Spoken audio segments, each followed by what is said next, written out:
3 back with 4 to play. The Edenton Steamers play their final weekend game of the regular season against the Tarboro River Bandits tonight at historic Hicks Field, and the stakes could not be any higher for the Clams. The River Bandits come into this game needing a win tonight to clinch the Premier Collegiate League Eastern Division for the 2021 season. The Steamers need to win at least 3 of their last 4 and need help regardless if they still have a chance to win this division at the end of the season. And why are the stakes so high? Well, they need that 1 seed to get an extra day off in the playoffs. 2 and 3 will play to begin the playoffs. We'll explain all that to you throughout the broadcast. I'm Ray Dunn. Adam Fine is with me in the booth, and we have a great night of baseball on tap. Adam, we couldn't have asked for a much better night here. Yeah, it's not too hot out. ALS charity night. I'm excited. Let's do it. And as for what you're going to see on the field, these two teams have played each other 8 times already. They're in a dead heat, 4 and 4. What are you expecting in matchup number 9 between these two squads? Well, the Clams have a chip on their shoulder. It's playoff time right now, and then as well for the Tarboro River Bandits, they have a chip on their shoulder because they can clinch tonight and then play with ease the rest of the way. These two teams were teammates just last night. All-star game at Tarboro Municipal Stadium. Some of these guys getting a chance to go. The highlights from that for the Steamers: Josh Pernetti winning the home run derby. I know you were not there, but the performance was pretty great. And as for what we saw in the game, a 7-2 victory for the East Division team. Adam, your takeaways from just kind of the night that happened last night all the way out in Tarboro? Well, it was a great atmosphere, and the Steamers really showed out. Josh Pernetti, big fly, defeated Jose Cazorlo in the finals of that round, so that was really impressive for the freshman to win that. And Hunter Cole, a base knock, and Casey Hare got a hit, and it was a good showing for the Steamers. Absolutely was a great showing for them. Let's take a look at the division just real quick. We teased it in the open, obviously. 14 and 7, excuse me. The Tarboro River Bandits sit at the top of the division. The Edenton Steamers at 11 and 10. There's 4 games to go in the rest of the season for both squads. The River Bandits tonight, 2 tomorrow against the Knights, and then 1 on Monday at home against the Steamers. That's the end of their divisional schedule. For the Steamers, it's tonight, a day off tomorrow. They go to Tarboro on Monday, and then Tuesday and Wednesday against the Knights. In that stretch, the Steamers have to win at least 3, really have to win out to avoid having to get all the help necessary. If they win out, they need Greenbrier to split the doubleheader on Sunday. If they lose 1 along the way, not to Tarboro, of course, they lose 1 more to Greenbrier, they would need a Greenbrier sweep on Sunday. So a lot of situations at play, but I know the way you've preached all year is just control what you can control. Yes, stay present.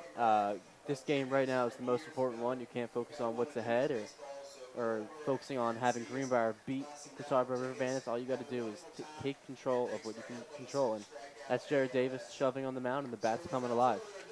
You're absolutely right. You got right to the next point. This pitching matchup, Jared Davis on the mound, the right-hander, has been this team's ace. A 1-0 record this season, a 1.20 ERA. He's pitched 15 innings. He struck out 15 in that time.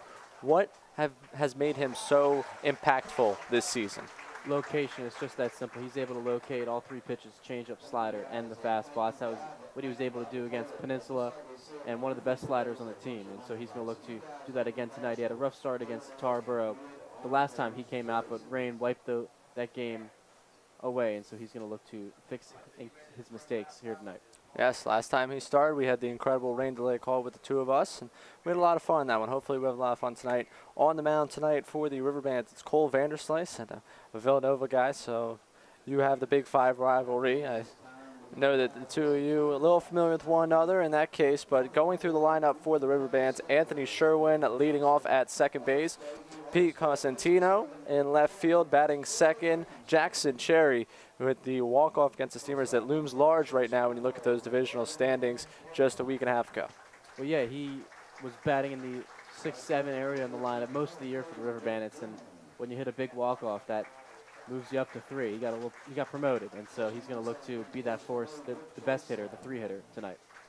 Yes, Cherry designated here batting third, Will Smith at third base, batting cleanup, Michael Dolberry batting 5th, and in center field, batting 5th, and Levi Aguila the 6-hitter, and the catcher. Nick Hussey, the right fielder, in right field, batting 7th. Cam Hassert batting 8th, and he is in the shortstop position. Dane Hoggart at first base and batting 9th. As we mentioned, Cole Vanderslice, the starter for the River Bandits. I'm going to go right back to Anthony Sherwin real quick, Ray. He is a MVP candidate in this league. Really good average. I mean, he can hit. And these next couple games, between him and Hunter Cole, it's going to be those games that really determine the MVP candidacy. Absolutely will. We are about to get to the anthem, and we're going to take a quick break here. When we come back, it's time for the first pitch here at Historic Hicks Field.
Jared Davis getting loose on the mound, and it's time for baseball here at Historic Hicks Field. Myself, Ray Dunn, Adam Fine alongside me as the Steamers play host to the Tarboro River Bandits in a pivotal divisional game. The River Bandits can clinch the Premier Collegiate League Eastern Division tonight with a win. The Steamers, with 4 games left on their divisional schedule, need a little bit of help the rest of the way, but still control the majority of their destiny. But it's about the game in front of us, and it's about to get started. Anthony Sherwin, the second baseman for the River Bandits. Coming up to bat, and Jared Davis getting settled in on the mound. It's strikeout ALS night here at the ballpark. A very filled historic kick stands. Stakes are high, and the first pitch is ground over to first. Josh Pernetti fields it, tags first, and there's one away. No more efficient start. Right, Jared Davis, good job so far. The big out, Anthony Sherwin, the most dangerous Tarboro hitter. Pete Cosentino, the left fielder, now getting a chance to bat.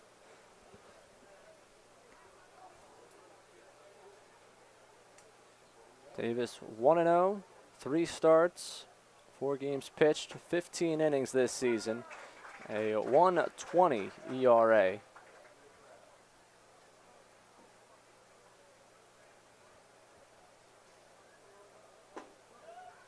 Working quickly ahead here, 0-2. Well, when you can locate like that, sounds really good. Slider, front door to start, and then following up with the fastball. And the 0-2, this one grounded back up the middle. Bruno fields it cleanly. His throw to first in time, and there's 2 away.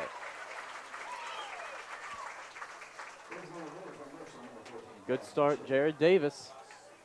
Textbook, much better job so far than he was in that rain delay start. Or rain out, excuse me, not delay. Now bring up Jackson Cherry, the designated hitter. First pitch at him, low and away, a 1-0.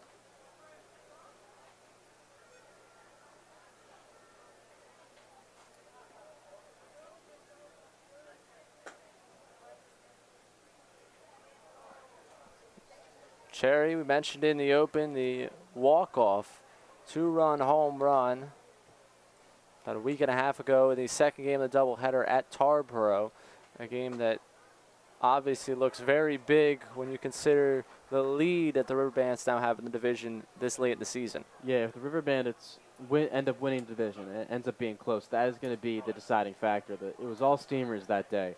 They won 10-0 in the first game of that doubleheader, and were winning in the bottom of the 7th, which would be the final inning in a doubleheader. And out of nowhere, Cherry just crushed the Steamers. 3-1 to him. Brown, it's going to kick off the glove of Davis. A throw to first doesn't matter. It's in time, and that will do it for the first inning. 1, 2, 3, go the River Bandits. Steamers get a chance to bat when we come back on the Edenton Steamers YouTube channel.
Bottom of the first inning, the Clams get their first chance to bat against Cole Vanderslice. Let's run you through the lineup here tonight for the Steamers. Chase Bruno leading off. He's playing shortstop. Hunter Cole in right field, batting second. Case Kermode, the catcher, batting third. Joe Haney at third base. Batting cleanup, Aaron Copeland at second base. Batting fifth, Josh Pernetti, the first baseman, batting sixth. Pernetti winning the PCL Home Run Derby last night in the All-Star Game festivities. Jacob Bisharat, the left fielder, batting seventh. Casey Harrod, the designated hitter, batting eighth. And Brantley Cutler, batting ninth and in center field. Sort of a revenge game for Brantley Cutler going against his former team, the River Bandits.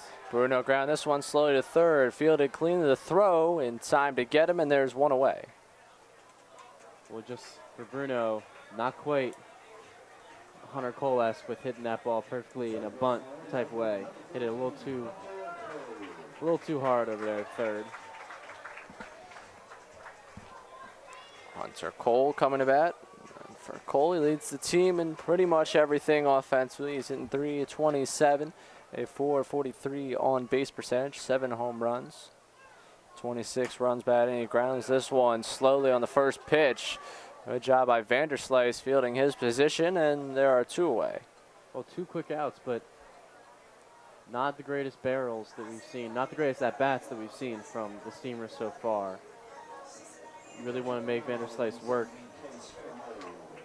and it's not been the case so far. However, tough plays. You got to tip your cap to Vanderslice there to make that play, to come off the mound and make a weird throw over the head of Cole. That's more difficult than it seems. Case Kermode now up to bat. And Vanderslice's first pitch to him in there for a strike, 0-1.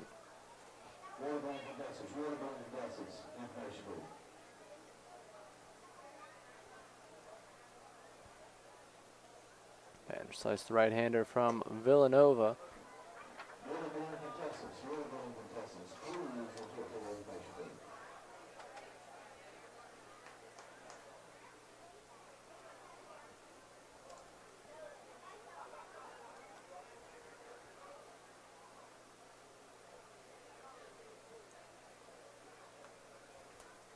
One. Tipping that one foul, 1-2. Kermode, another participant in last night's home run derby. He advanced past the first round, but lost to Jose Cazorla in the semifinals, and Cazorla went on to lose to Josh Pernetti. It would have been really cool to have a Steamer versus Steamer final, but Jose Cazorla can sure hit the ball far.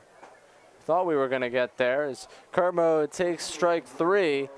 And we have moved quickly through this first inning. Both pitchers setting down the lineups, 1, 2, 3. No runs, no hits, nobody left. We head to the second on the Edenton Steamers YouTube channel.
Welcome back to Historic Hicks Field. Do you have a slow computer, broken cell phone? Get personal professional help at Edenton IT, located at 203 South Broad Street, right here in downtown Edenton, for all your computer and cell phone repair needs. Again, that's Edenton IT, 203 South Broad Street in downtown Edenton.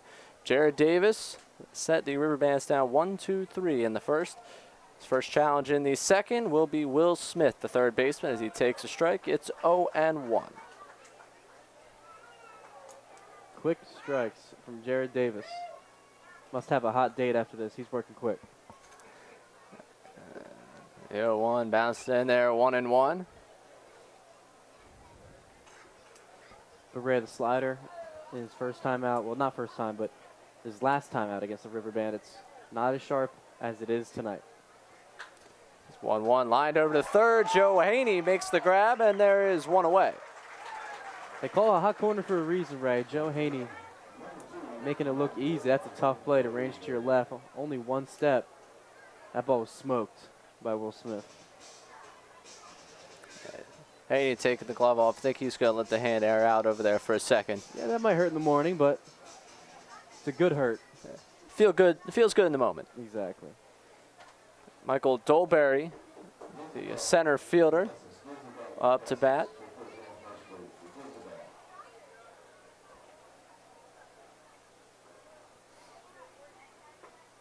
He'll take a slider in there for a strike, 1-1. And for Dolberry, when we talk about moments between this season that could define which way the division goes, opening night, his two-run double in the top of the ninth was a big one as he skies this one to left field along the line. Bishrot making the catch in the corner, and there are two away.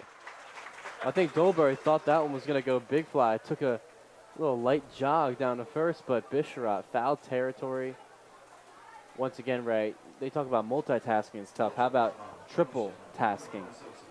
The bullpen fence, the teal monster, and catching the ball at the same time for a catcher. Impressive. Impressive for just about anyone. Bishrot taking a lot of pride in his ability to play all over the field this season. It's been a huge asset to the Steamers since he's got here. Levi Aguila up to bat and grounds to 1-0, foul. Third base side, 1-1. I had the pleasure to drive Bishrot to the All-Star game last night. Got to talk to him about all things his career, all things baseball. 1-1, cut on a miss, 1-2, and he was just talking about how excited he is just to get to try everything here. I was just been able to go out there and every night. He mentioned how much he's enjoyed talking to you about hitting and, you know, working on his swing, what he can do.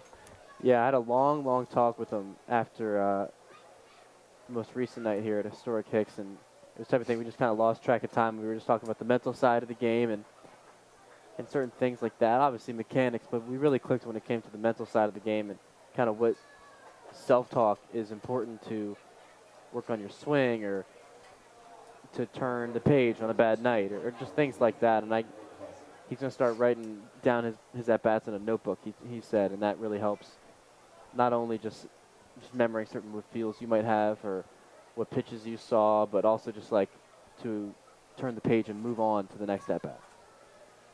All sounds like sound advice. As Aguila draws a two-out walk. He's over there at first now. Nick Husson, the right fielder, up to bat, takes a ball, 1-0. The slider has lost a little bit of bite these last two hitters. Jared Davis trying the front door, but it's not sneaking in there. 1-1 now, and Hussey, a good conversation with him at the All-Star game last night. One of the representatives for the River Bandits. You're making a lot of friends, Ray. Making a lot of friends this week. He pops the 1-1 up to his former teammate out there in center field. Brantley Cutler makes the catch, and that will do it for the second inning. No runs, no hits, one left. We head to the bottom half of the second inning. Clams coming to bat when we come back on the Edenton Steamers YouTube channel.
4, 5, 6 hitters due up for the Steamers when we get back to baseball. Before that, we want to let you know the new 2021 Edenton Steamers merchandise has arrived. There are plenty of ways for you to pick up your new Steamers gear. You can visit EdentonSteamers.com and place an order. Stop by Sound, Feed Shoes of Edenton, or head to the merchandise trailer located behind the first base dugout at historic Hicks Field.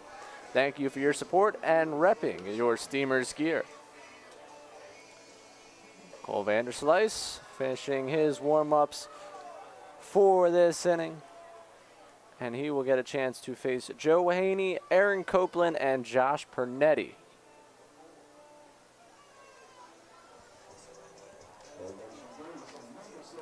Joe Haney, another all-star in this lineup,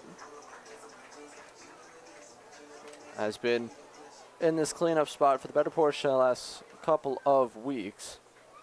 He's hitting .250, .415 on base percentage with 2 home runs and 16 RBIs, and he hits this one a long way foul.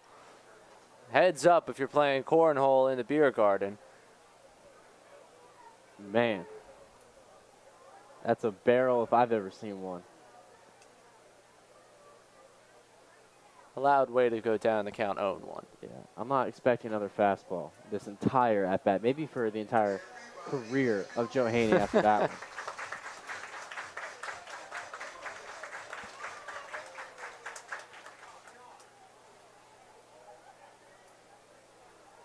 Vanderslice is 1-1.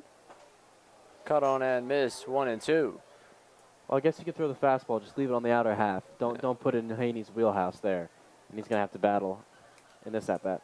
I would say Haney was probably in the line of thinking of you, thinking he wasn't going to get on the fastball, judging by how behind he was on that one. No, 100%. He was definitely a little bit late on that one. And he'll be punched out on strikes. 1 away, second strikeout for Vanderslice. Yeah, just good pitches there. Got away with one on that foul ball home run, but you see Joe Haney giving that signal as if it just kind of curved down and into him. Some sort of nasty cutter it must have seen. That's what looks like Joe Haney signaling with his hands to the dugout, telling the other hitters, beware. First pitch to Aaron Copeland, going towards right field. Hussey will have that one drop in front of him. That's the first hit of this ball game for the Steamers. And a man on with 1 out. Well, Ray, you want to make Vanderslice work, and you want to not maybe swing at the first pitch. However, you're allowed to when you get a base knock. And I know you've talked about before at historic Hicks, not that that was a play where Hussey necessarily could have came up and made it, but he did look like he couldn't really see it with the sun. How do you deal with the shadows here at this time of day? You try and see it as much as possible when it comes off the bat. And to be honest, it's really tough. You just gotta, there's no really trick to it. You just gotta just stare into the sun and just, if you go blind when you're 80 years old, then you go blind when you're 80 years old. You gotta catch the ball. Fair enough. You just hope that a small circular object emerges from the sun. Well, yeah, you want to this pick ball it up. getting away on the pickoff attempt. Copeland's going to make it into second. He's giving a look around. Marshall McDonald with his hand up, and Copeland will head back into second base. A runner in scoring position now as the pickoff attempt goes awry. There you go. Now you got a guy in scoring position. It's time for Pernetti, the home run derby champ, to do his thing. Pernetti second on the team in RBIs. He's got 18. And time called here. Now a little bit of discussion ongoing. After Pernetti is Jacob Bisharat. And Casey Hare and Brantley Cutler. That rounds up your order.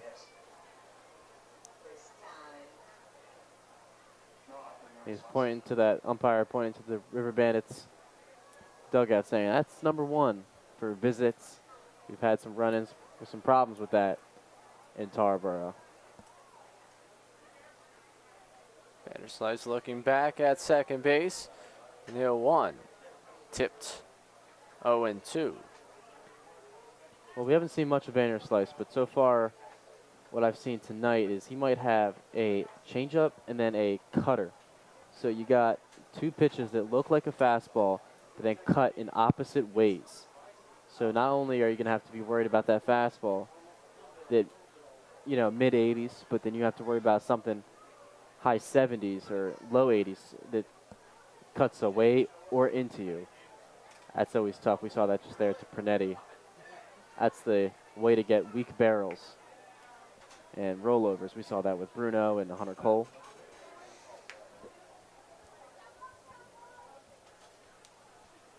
Even in this situation, only one out. He was able to pull something, or at least going to move Copeland over to third base. He fouls back the 0-2. Good job keeping himself alive there.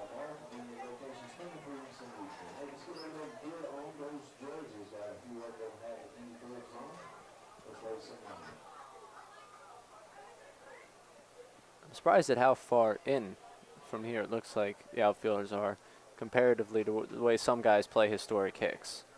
Well, Especially I'd with say Pernetti. center field seems pretty normal, but left field does seem in. Copeland giving some thought to that. I really like the aggressiveness out of Aaron Copeland. I don't know, maybe one couple more inches to the right, and he's taken off fully. So I really like to see him commit early there, and then also a great decision to shut it down. But the left fielder is a tad in. But then again, Pernetti, not really an oppo hitter. We have seen some oppo home runs. 1-2 to him, grounded into that River Bandits dugout. It does catch a player on the leg. That's Alec Greenblatt. Take that one off the back of his knee. Listen, Tarboro has played here enough. They should know that at any point you can get hit by a flying projectile, so you have to be very careful. It could be even a bat. Yeah, I was going to say, we have seen enough bats be flying around here, either side, too. The 1-2. This one popped in the air and foul. Left field line.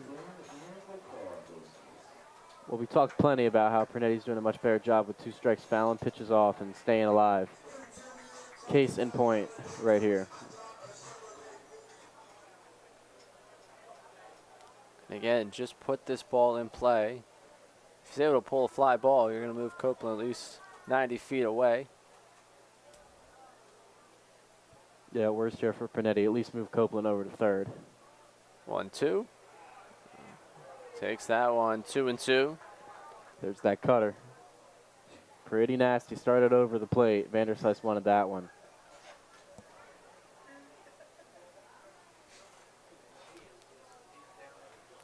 Pernetti's put up quite a fight. See if Vanderslice has one more punch for him here. Comes home. Another foul ball. Somebody call the Bee Gees. He's staying alive.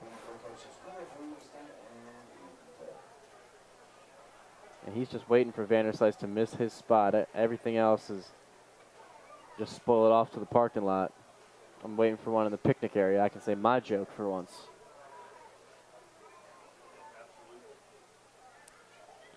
If anyone knows how he can hit in a big situation, it's this Tarboro team.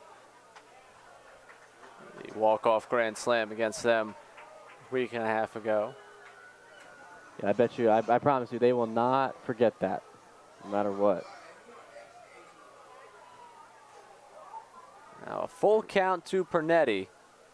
Already a quality AB, running Vanderslice's pitch count up. Huge for the long term of this game. 3-2, a foul tip. Staying with it. And Vanderslice can't help but smile out there. It's a smile of frustration and just what do I do here? Man, I'm not sure. If Pernetti ends up walking here, that would be, or even better, a base knock. That'll be truly amazing. And really be a gut punch to Tarboro. The 3-2 all over again, another foul ball. Well, maybe Vanderslice will need to talk to Clark Dearman after this one about how to stay cool, calm, and collected in these situations, because I can tell it's definitely getting to him right now. I don't even think Clark Dearman, no matter how many books he reads about mentality, I don't think he can handle a long at-bat like this. This is quite something. This is quite the piece of hitting we have seen from Josh Pernetti, trying to put an exclamation point on a big at-bat. The 3-2 is cut on and missed. Vanderslice wins the battle. There are 2 away. Yeah, you can't even be mad if you're Pernetti. You missed just one there. Good pitch. It's up to Bisharat. Appearance rating off the charts.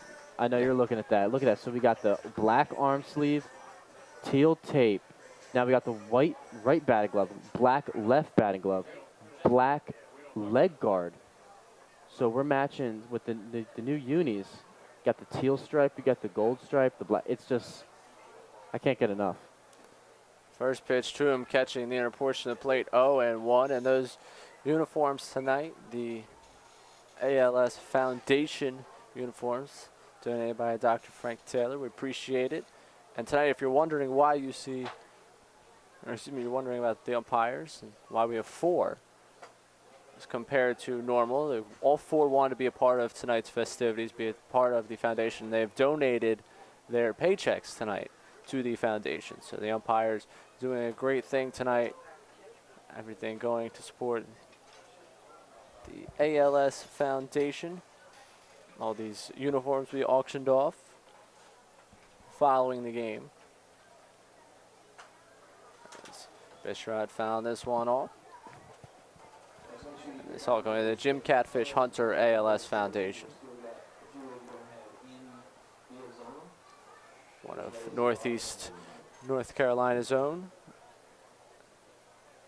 An MLB Hall of Famer. It's not too bad. Not too shabby at all. Copeland on second, the 1-2 to Bishrod is put into left field, a base hit. Marshall's giving Copeland the green light. The throw is cut off, the throw home, comes out of the glove. Copeland scores. Bishrod has drove home a run, and the Steamers lead 1-0. Copeland putting his body on the line once again. It'll pay off. Huge hit by Bisharat. That was a tough slider. And a great turn by Aaron Copeland. Hit the front corner of that third base bag. Man, I always love those plays at the plate.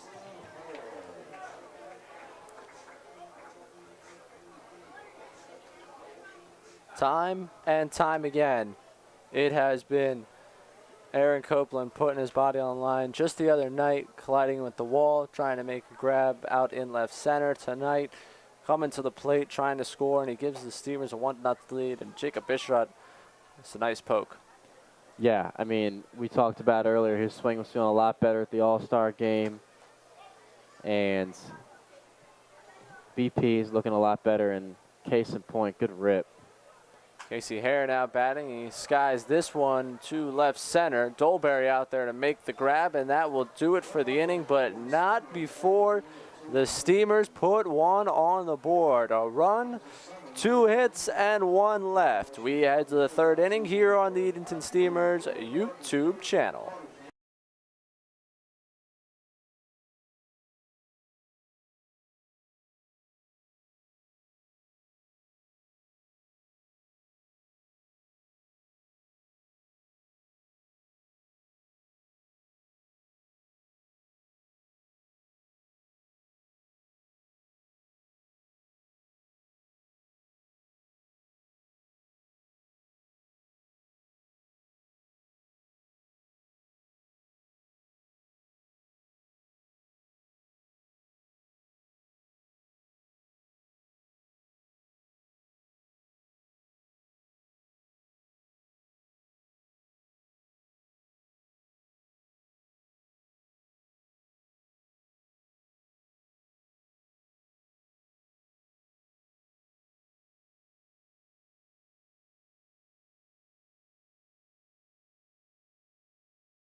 Top of the 3rd inning. Jared Davis back on the mound. He'll see the 8, 9 hitters before the top of the order once again for the River Bandits. Cam Hassert, the shortstop, leading it off. Dane Hoggard, the first baseman, on deck, and Anthony Sherwin in the hole. Davis's first pitch missing. It is 1-0.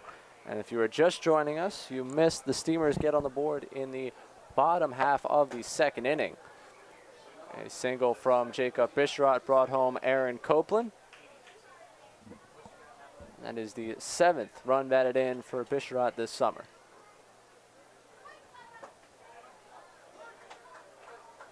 Two 2-1 to Hassert now. Hassert, fun fact, from Colorado. It's a ways away. Sky this one into left field. Catch is made.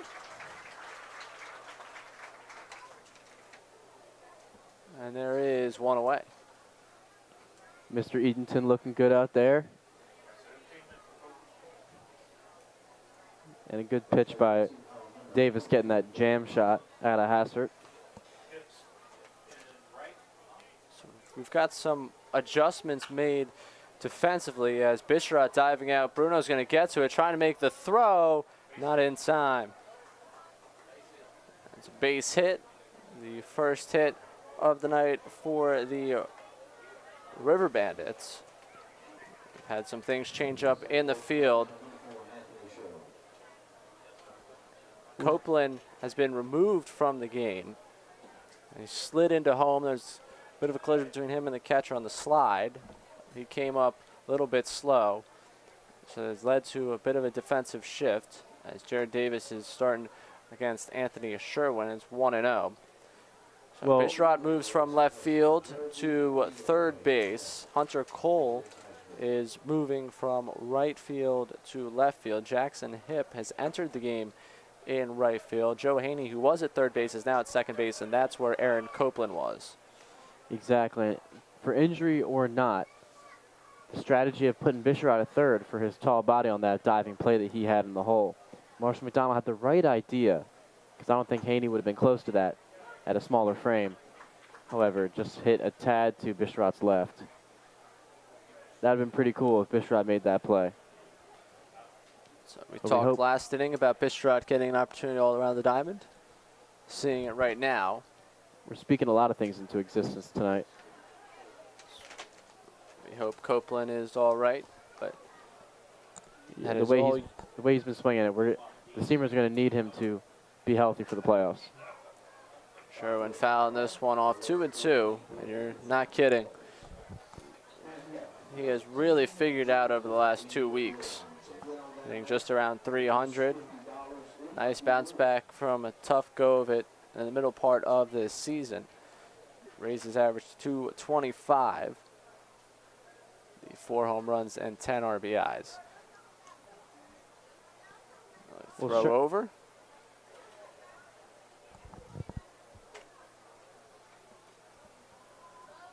Couple throws over here from Davis. Davis is 2-2 to Sherwin. A called third strike, second out of the inning. Right on the corner, great pitch by Jared Davis. Sherwin didn't even argue. I think he thought that one just a missed opportunity there.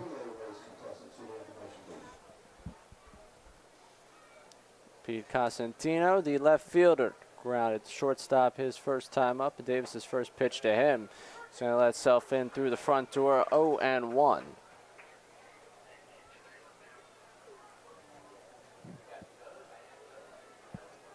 Now throw over, and they've got him between bases. Hoggard had to second. Haney going to apply the tag, and that will do it for the third inning. The Steamers pitching staff doing a pretty good job of getting guys between bases. Yeah, they seem to know when they're going, because the second they take a step over there at first, boom, pickoff. You just love to see it. A telekinetic pathway between Josh Pernetti and Jared Davis. I'm telling you, that's what it is. All right, well, we'll go with it. We like your theory here. No runs, 1 hit, nobody left. We head to the bottom of the third inning. Clams coming to bat with a 1-0 lead here on the Edenton Steamers YouTube channel.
Bottom of the third inning, bottom of the Steamers order. Coming about is the 9-hitter Brantley Cutler leading things off, and then Chase Bruno and Hunter Cole getting a chance. And for Brantley Cutler, a bit of a revenge game. Yeah, chip on his shoulder. I told him this is kind of like LeBron going back to Cleveland for the first time. You know, actually, I don't know if they hate him because he was talking to all the players over there, having a good time pregame, just catching up. So I don't know if it's actually like LeBron going back to Cleveland. More like a... Actually, I'm not sure. I'm going to have to think about that. Well, he's going to hit this one into left field. That'll one hop off the wall. Cutler around first, heading towards second base. He'll be in there standing up. And how about that for the center fielder? You would think Vanderslice knows Cutler's tendencies, but I guess not. There's always a thing. Playing against a former teammate, there's always something about the energy. You always play better. And Hassert giving a little side hug to Cutler, and you can see Vanderslice say something, probably a nice swing, and tip his cap. I'll bring up Chase Bruno. Bruno wearing number 5 tonight. We'll call it a nod to Brian Hama. Yeah, Brian Hama, if you're listening, we miss you.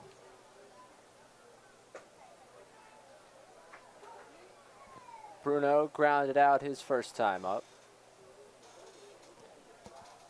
Yep. A season hitting .256, a .378 on base percentage. Pair of home runs, and he's driven in 12. A chance for one more with runner in scoring position.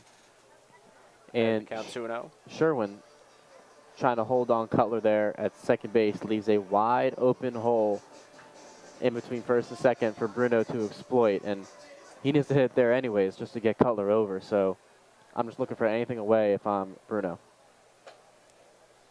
He's getting them away just a good distance away. 2 away, looks like. You don't want to give the pitcher anything, and now it's always nice to have 2 guys on and with Hunter Cole up, so I'm assuming Bruno's going to take. He does take. He gets a strike. Gets 3-1.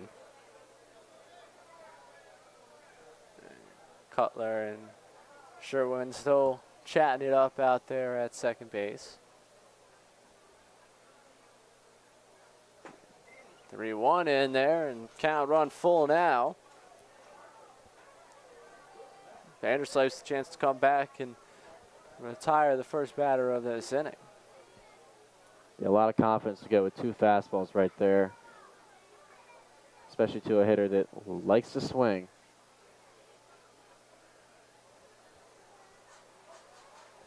That hole in between second and first is still wide open for Bruno. If Vanderslice spins a good one, all he has to do is just poke it over there. Give Cutler an opportunity to go to third. A 3-2. Foul that one off. Keep himself alive. Vanderslice probably getting some deja vu right now.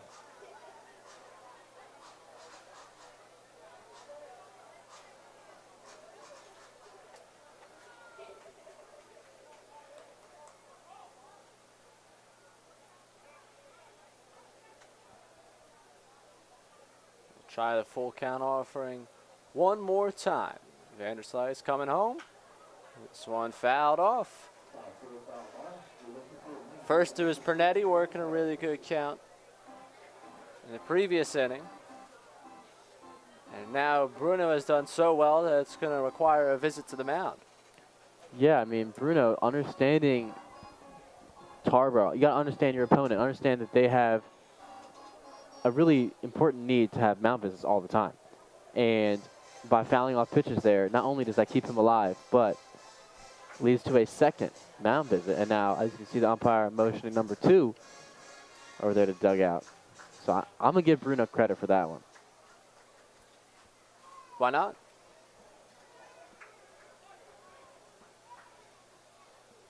Hunter Cole awaiting on the on-deck circle. Chase Bruno, another 3-2 to him, and he's going to take this one into right center field, a base hit. Cutler going to get the stop sign. He'll stop over there at third. Runners on the corners with nobody out.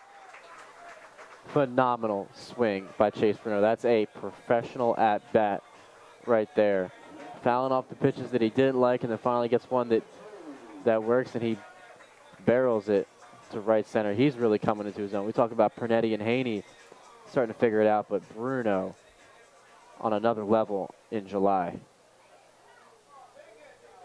Hunter Cole. Chance to drive one home.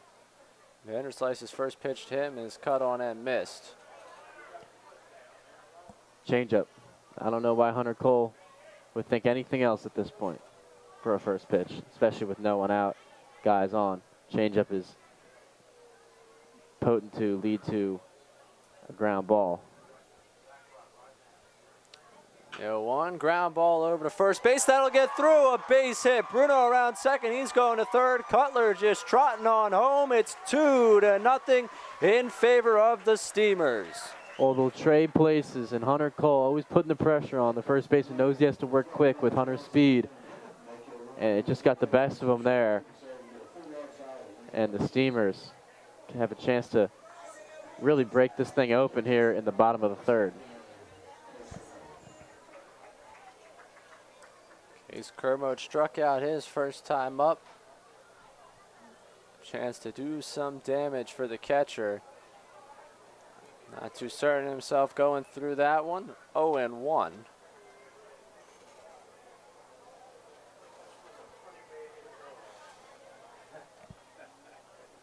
They are keeping a lot of space open between the first and second baseman.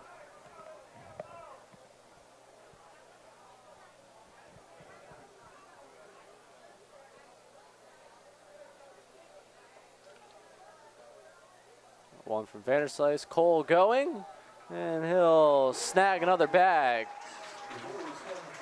And Hunter Cole's telling Anthony Sherwin, man, why didn't you tell me there was no throw? Why'd I have to slide and get this nice ALS jersey dirty? But I guess that maybe adds to the auction bid, because if it's dirty, I don't know, it's cool, game worn. Sherwin's like, my bad. Hunter Cole's still telling him. 2 MVP candidates right there. Kermode has worked himself back ahead in this count, 2-1.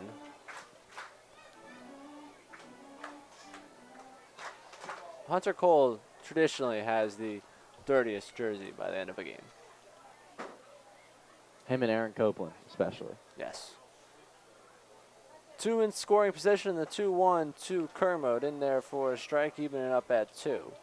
Well, that was the one. He's going to have to battle now. Anything in play. Sherwin playing middle. Corners are middle as well.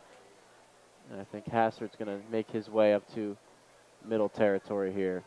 So anything roped at the infield, Cutler's got to shut it down, but anything not roped, just working. 2 missing, 3-2. Yeah, so it's very important for Cutler here. On any ball on the ground, he's got to read it. If it goes to the corners, he's got to shut it down. If he goes up the middle, if it's smoked, he's got to shut it down. But anything that's hit normal speed or less, he's got to take off. 3-2. Called, third strike. Kermode is struck out, and there is one away.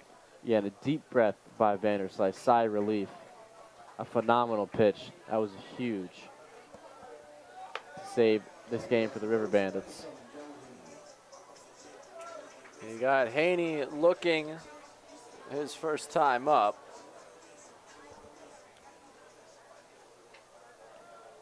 Yeah, you got Haney with that cutter. Haney didn't expect anything like that. He's used to changeups running away from him, so to see something slower run into him kind of caught him off guard a little bit. Last time he gave him a first pitch fastball, he ripped one. 0-1. I think you remember that. Yeah, well, Vanderslice's, that was the changeup that ran away from Haney a little bit. And my mind would be in screws right now if I'm Joe Haney, seeing things run away from me and in. One upstairs, 1-1. Vanderslice took that foul ball home run personally. He's pitching his best stuff to Haney so far tonight. Infield similar. Actually, I'd say same distance. Same intention for Cutler, but I'm pushing the issue a little more. Even if it's smoked, I'm maybe trying to start something. 1-1 lets itself in the back door, 1-2.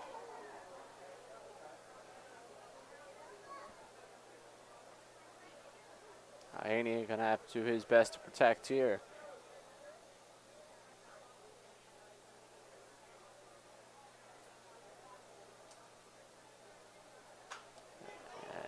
Keeps himself alive, nearly gets Marshall McDonald with a line drive foul on the third base side. Nick Neistat, have your head on a swivel back there, our social media guy. That's headed directly for him over there. And Ellie Pierce, our photographer, one of.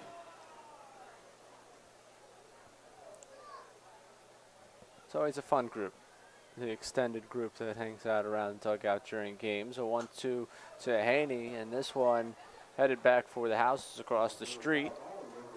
Two good pitches from Vanderslice.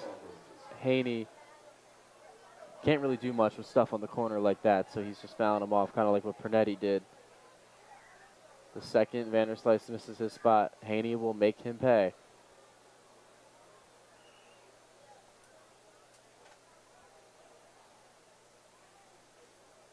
The 1-2 popped into the air. Foul territory, left field side, and that'll go out of play. We got Jackson Hip on deck. Late addition to this game. Gonna have to stretch out those hammies a little bit. Last time we had a jersey auction night around, actually I say a year ago today. Jackson Hip got injured in right field and I had to come in and replace him. And I remember I was not really stretched out. So I had to do my own stretches out there in the outfield. 1-2 to Haney. Fouls that one again, and they're not going to make this easy for Vanderslice tonight. Nah, Vanderslice running some good steamer bats right now. They're all stars for a reason. Haney and Pernetti, freshmen, but above their years.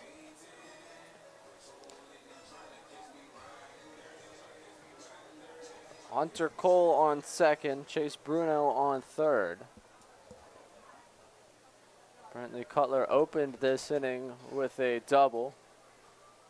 Came around to score on Cole's base hit as Haney's going to send this one down the line. Foul. And Vanderslice showing a lot of emotion. Ugh. When will this madness end?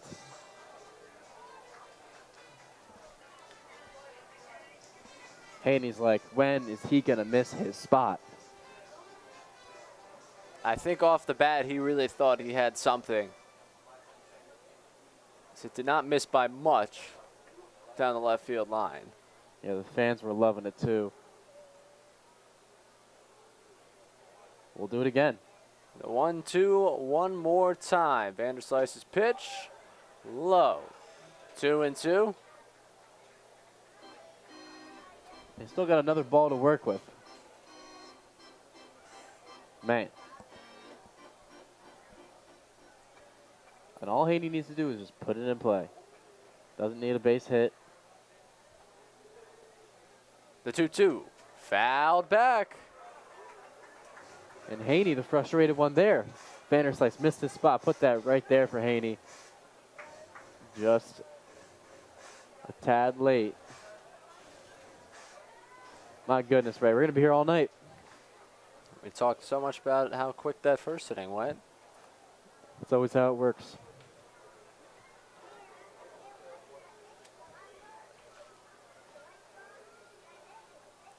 Vanderslice is 2-2. Outside, ball 3. The count is now full. I tell you what, if I get to watch this all night, I'm down to stay here past midnight. This is awesome stuff. Hitter, pitcher, emotion right now. Pernetti in the hole watching like, man.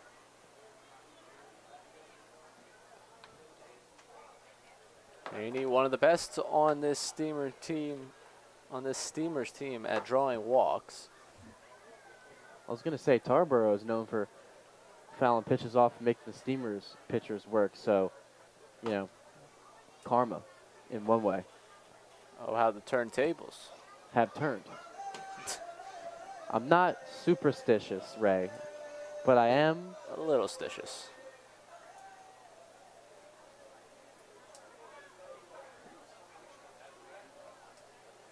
Two in scoring position with one out. The full count pitch to Haney.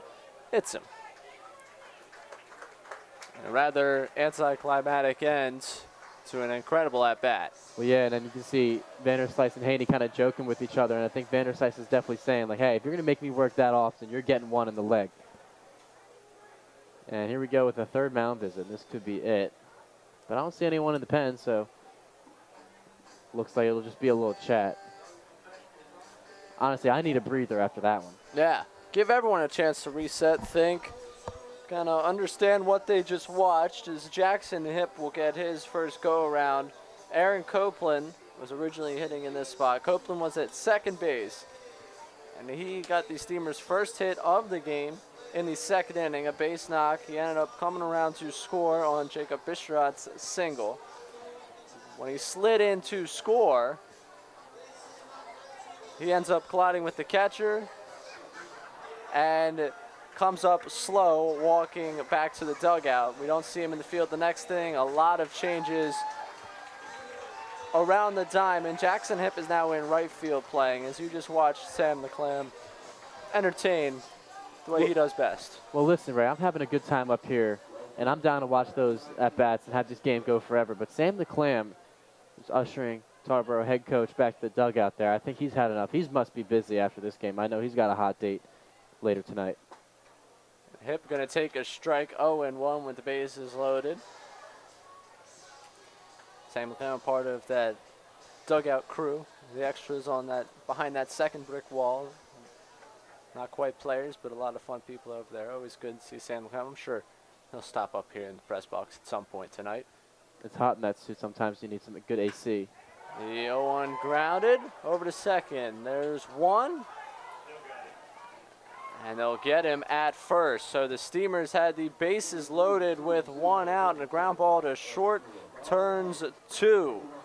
They do get one in the inning, however. 1 run, 3 hits, and 2 left. We head to the top of the 4th inning with the River Bandits coming to bat when we come back on the Edenton Steamers YouTube channel.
Welcome back to Historic Hicks Field. The Steamers tacking one on in the bottom half of the 3rd inning, making it 2-0. Jared Davis back on the bump. Pete Costantino leading things off, and he skies this one to left center field.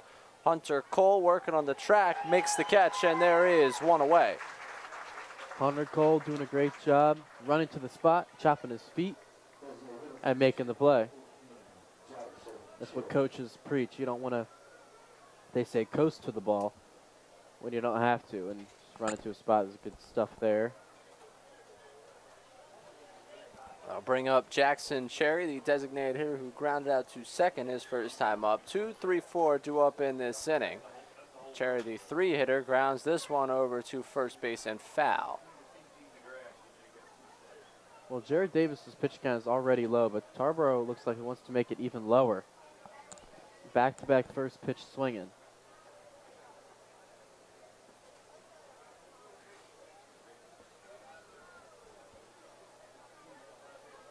Davis ahead 0-1. Make that 0-2. Now, when we talk about Cherry, when it comes to APR, we show Bisharat matching perfectly with his jersey with the arm sleeve and the tape. Cherry's now rocking orange batting gloves and orange leg guard. Pops this one up in the air, foul. Kermode giving it a look, and that one is going out of play. Keep Cherry alive, and it looks like University of Texas type of. Yeah, well, Ray, last Orange. time I checked, purple and orange, they don't match. So I don't know what he's really going for there. You'll have to take this one up with him. I might just do some research. Let me get back to you. 0-2 outside, 1-2. Well, as it looks like, Cherry, player for Mercer, their color's orange. Little nods where he does in the spring. I get it. The 1-2. He was thinking about it. Didn't commit to it. 2-2. We'll give him a pass on that one, as the third base umpire did just there. I'm sure he'll be flattered to know you gave him a pass on what he was wearing. 2-2. This one sent into left. Cole coming, diving in and making the grab. And there are 2 away. Wow, that was amazing. That was could not be a more perfect read by Hunter Cole. I took a look. I'm like, okay, base hit. And what I see is Mr. Edenton sprinting in as fast as he can, knowing that ball was not going to go over his head. Man, that was really impressive. Michael Dolberry now at the dish, takes the first one low, 1-0, and Captain Clam doing it all again for this team. A little bit of a ball hog out there, too. I mean, made both these outs this inning. This one popped into the air. And Bruno Selinari making the grab, and I want to issue a correction. That was Will Smith at the dish. Did not read my scorebook correctly there. So he pops out to end this inning.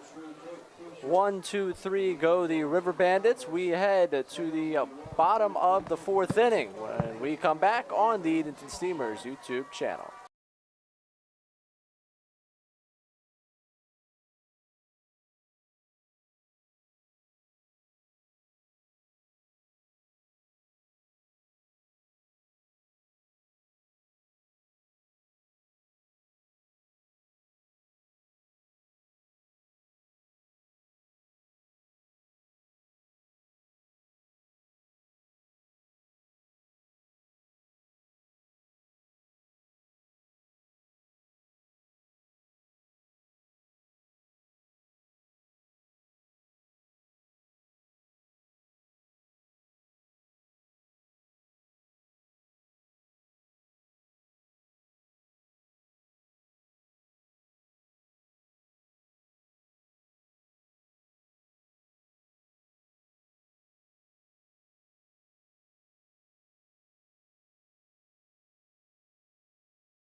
Bottom of the 4th inning at historic Hicks Field. 6, 7, 8 due up for the Steamers. Josh Pernetti, Jacob Bisharat, and Casey Hare. Cole Vanderslice still on the mound. Time for a little bit of trivia. I love trivia. Who did the Tarboro River Bandits beat to win the Carolina-Virginia Collegiate League title last summer? That's your trivia question. Report back to us. Again, you're playing for Steamers prize pack as Pernetti takes the ball 1-0. If you're not named Scott Willie, you're running out of time to catch Scott Willie for the award.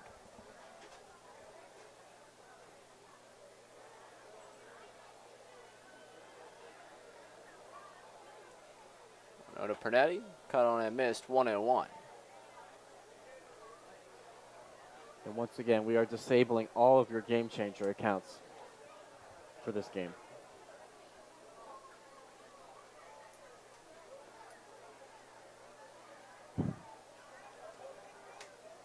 Andrew slices 1-1 to Pernetti outside, 2-1. Pernetti this season hitting a 242, a 342 on base percentage, 6 home runs, and 18 runs batted in. Now 3-1. Well, it's a 3-1 count, but you would think fastball. That's usually what you get, but the way Vanderslice has been working, he's throwing everything in plus counts and behind the count. Pernetti is walked on 5 pitches. And leadoff man aboard for the Steamers. Well, one way to avoid the long at-bat again from Pernetti is just walk him on 5 pitches. That's an interesting strategy there, Ray. We'll see if it pays off for him. Jacob Bishrod singled home a run his last time up.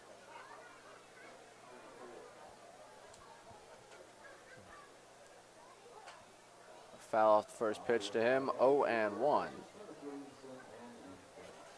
Yeah, Bishrod missed that one a little bit. Feeling it out. Pre-pitch routine is very important stuff, so you'd like to see him mess around with some feel things there.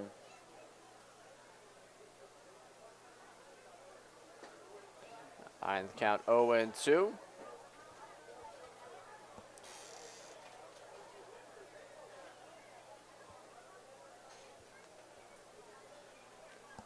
Casey Hare waiting on the on-deck circle.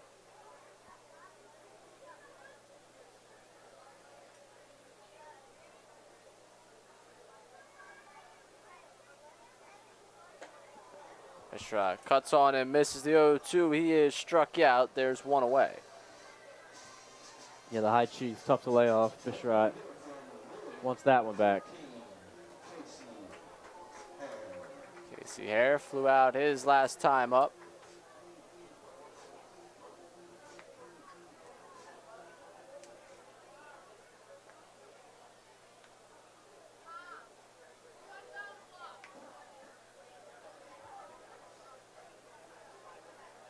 Slice's first pitch. Missing inside, 1-0.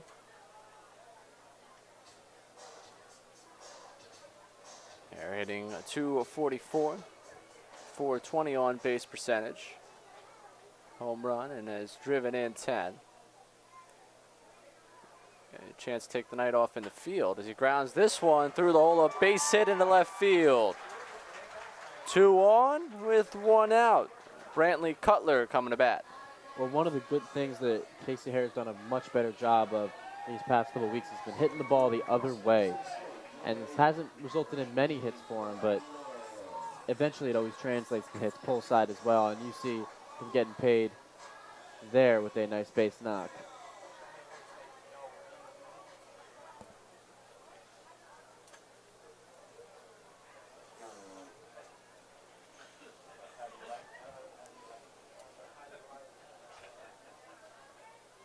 Cutler doubled to lead off the third. Takes the ball 1-0. Good leave there by Cutler. A lot of smiles out of Brantley Cutler tonight, joking around with everyone on the Tarboro squad. You can just tell he enjoys playing the game.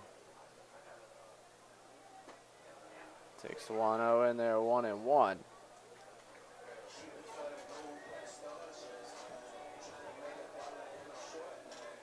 Since getting to town, Cutler, only a pair of hits, but he's got a 462 on base percentage coming into the night and has driven in 5, including a 3-run home run. And he drills this one to right field. That's going to get down and bounce off the wall. Pernetti being waved around third base. The throw into the plate is going to get him. on the tag, and a long single for Cutler puts runners on the corners with 2 away. Well, Ray, 3 hits now and 3 loud hits. Hits to the wall, over the wall, and now, unfortunately, they give up an out along with it. And it's up to Bruno now to drive in another run here.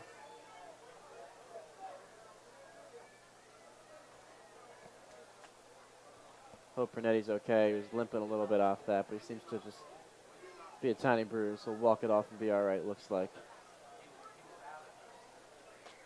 Bruno taking one 0-1. Well, let's talk about Brantley Cutler, man. Yeah, let's do it. Ball to the left center wall, then the right field wall, in big situations as well. Bruno ground this one foul. I'm not going to say it was destined, but yeah, I'm going to say it. I can think it was destined.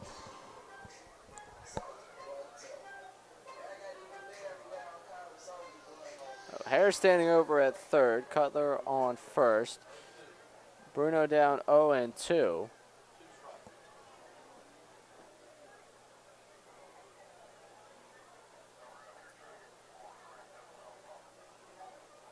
Fair slice pitch. Bruno sends this one to center. Dolberry out there to make the grab, and that will do it for the 4th inning. Steamers threaten. Have a runner thrown out at the plate in this inning. Still lead 2-0 as we head to the 5th inning here on the Edenton Steamers YouTube channel.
Welcome back to historic Hicks Field.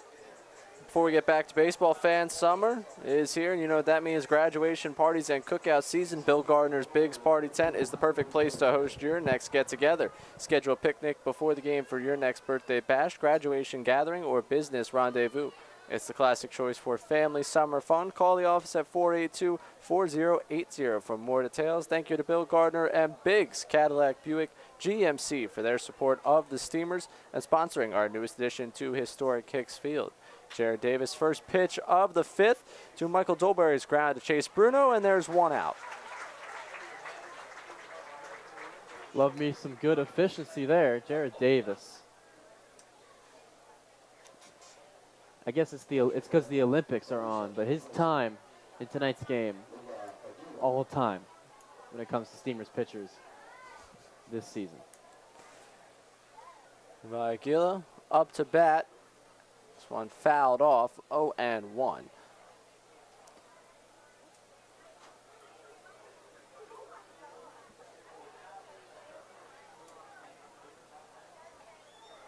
Davis is 0-1. This one sent into left field, a base hit. Aguila around first. Cole to it in left field, and a 1-out base runner for the River Bandits. Well, Hunter Cole unable to make some more magic on that play. That ball was really a jam shot, barely fit there over Bisharat's head. Now it's double play depth for Haney and Bruno. Cossi flies one to right field, hit back at first, now coming in, makes the grab, there's 2 away. I think Jared Davis is loving this, Ray. First pitch swinging like crazy tonight.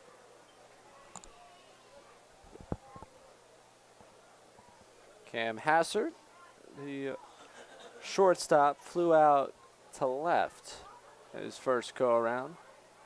Davis's first pitch to him, outside 1-0. The way this game's been going, Ray, I think Jared Davis might need to throw a bullpen after just to get some more pitches in.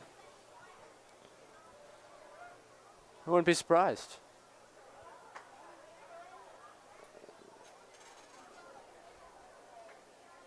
Two-0.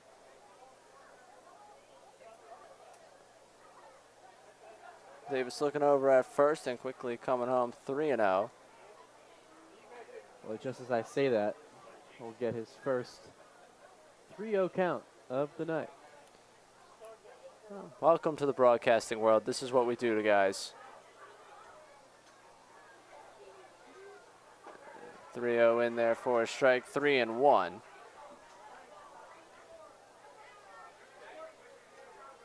And we have Cutler out there shaded to the left, to his right.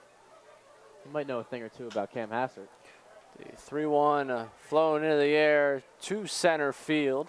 Cutler out there makes the grab, and that will do it for the top of the 5th inning. Jared Davis cruising through 5. We head to the bottom of the 5th inning. Steamers getting a chance to bat when we come back, leading 2-0 here at historic Hicks Field.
Cole Vanderslice back on the bump. Hunter Cole coming to bat as the Steamers 2, 3, 4 hitters getting a chance in this inning with the Clams up 2-0.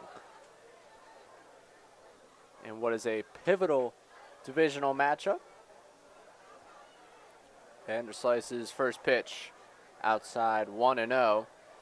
Steamers currently 3 back of the River Bandits with 4 divisional games left.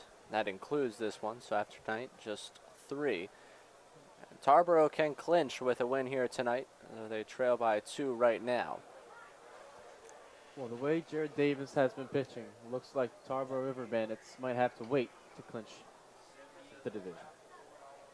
Especially if these steamer bats can come alive in the later innings. It's going to be really tough. 1 pop foul, 1-2. The Steamers have had a good bit of action offensively. 7 hits. Also drawn some deep counts, a couple of walks. Joe Haney was hit by a pitch. Only the 2 runs to show for it.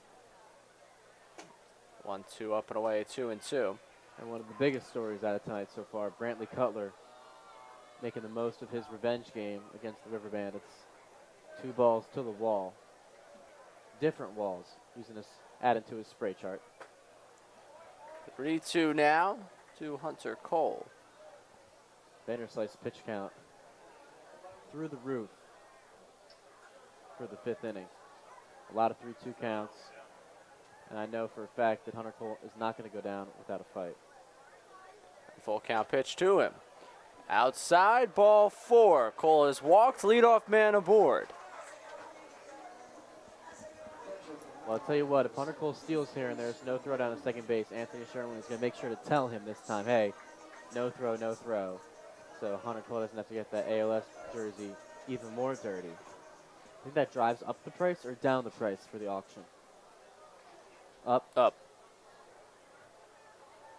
I agree with you. Case Kermode up to the plate now. The first pitch to him, up and in, 1-0.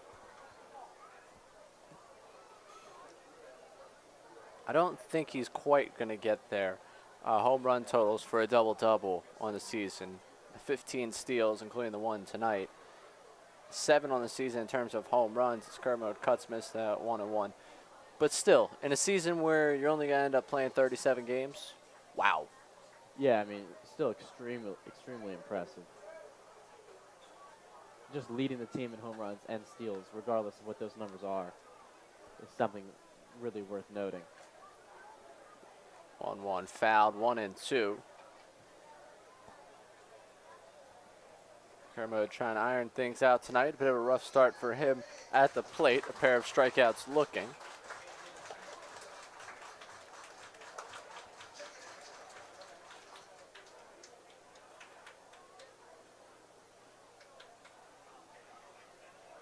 Vanderslice taking a peek over at first. Cole threatened to go, and now he gets Kermode in his back.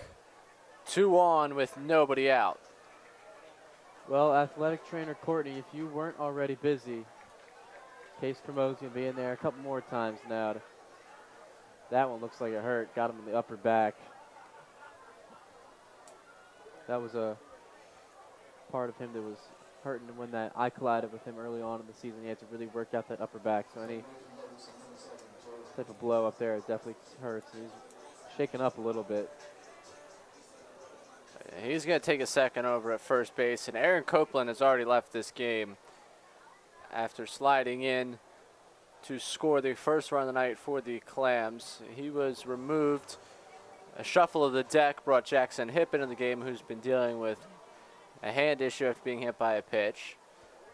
Josh Pernetti, when he was sliding in, came up a little slow and was stretching himself out. A bad run of injury luck continues for this Steamers team. 1-0 to Haney now. It's really amazing how many, not necessarily, there's been a lot of injuries, but injury scares or things of that nature that have just been, or nagging injuries is the word I'm looking for. It really plagued the Steamers this season. 1-0 to Haney. Haney pops this one into the air into shallow left field. Shortstop going out, left fielder coming on. Left fielder makes the catch, and there is one away. Cam Hassler called off a tad late. He's, I think, a little shaken up, scared that he was going to get collided with. That'll be a blindside hit. He's looking at the ball, does not see the left fielder coming in there. We're holding our breath a lot tonight, Ray. Yes, we are. Cosentino able to make the grab. Jackson Hipp now coming to the dish.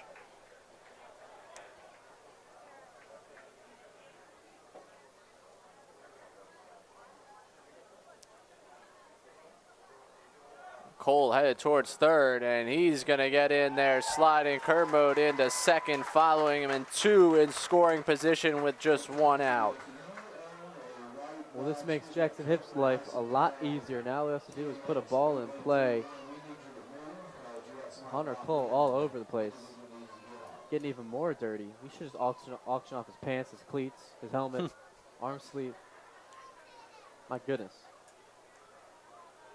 Hassard playing in. Sherwin now joining him. It's do or die at this point now for the River Bandits. Vanderslice stepping off. Hip ground into a double play in his first at bat in this game. Again, this is where Aaron Copeland was in the order. He got the first hit of the game for the Steamers, brought around by Jacob Bisharat to give the Steamers their first run. 0-1-2 hit misses, 1-1. Yeah, for Hip, you're looking for anything up in the zone. You want to drive the ball to the outfield. With the infield in, you don't want to run into another out at the plate.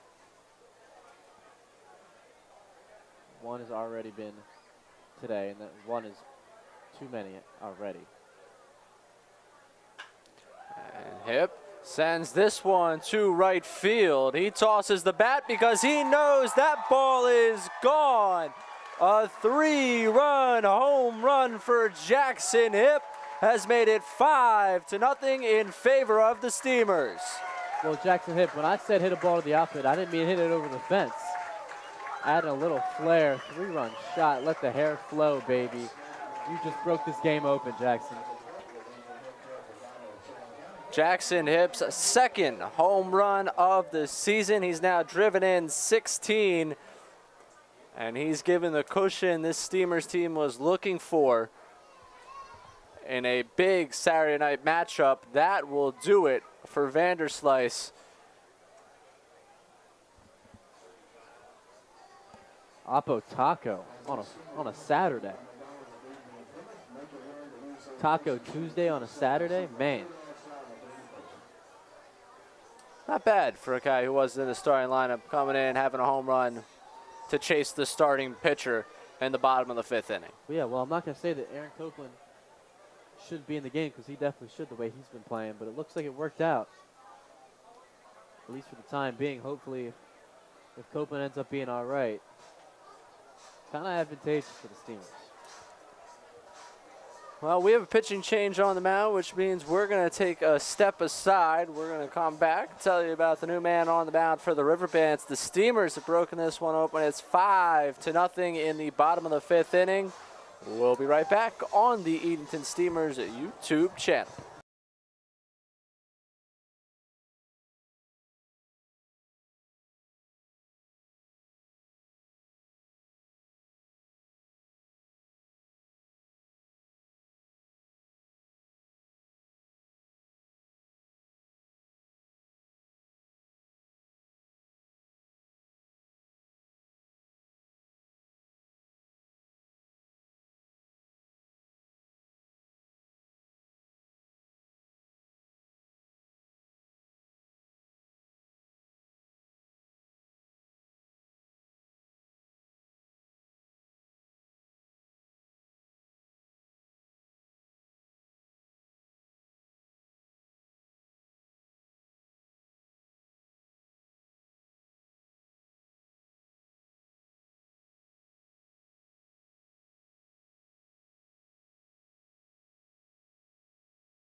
Right-hander Ryan Rouse on the mound now for the Tarboro River Bandits as Jackson Hip's 3-run home run chased starter Cole Vanderslice.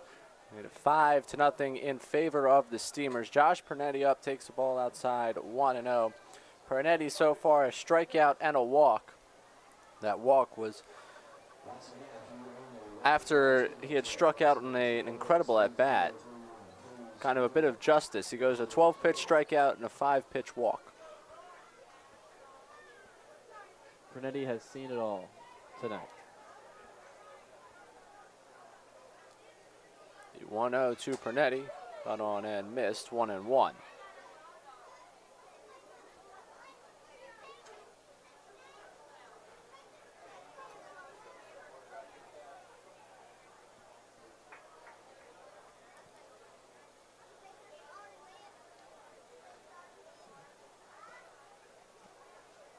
One bounce in there, 2-1.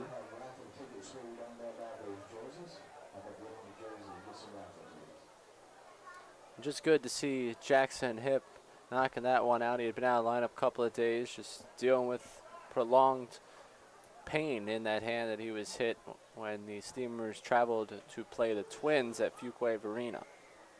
Yeah, well, sometimes when you hit the ball off the end or get jammed, it hurts your hands even more. But a barrel always feels nice, and I think that's a really good sign for him. The placebo effect could be in the works for Jackson Hipp, as that home run will definitely make himself feel better and that wrist feel better.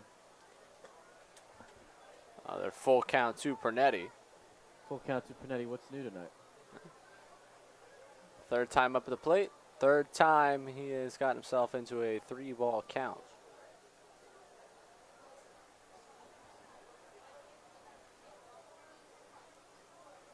Rouse winds, kicks, and the 3-2. Inside, ball 4. Steamers looking to start another rally.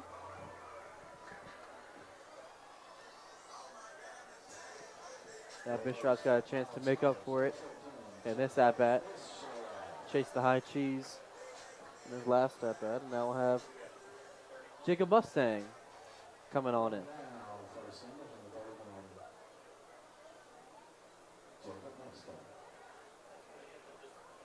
Jacob Mustaine will be the pinch runner for the Clams.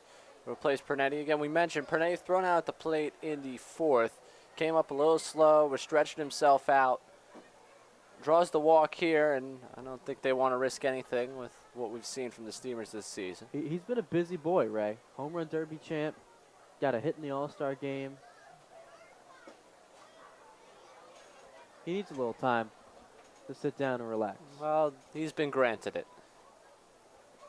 He will sit down. Mustaine now in the game. And Jacob Bishrot, who gave the Steamers the lead back in the 2nd inning with a base hit. Now down 0-1 in the count.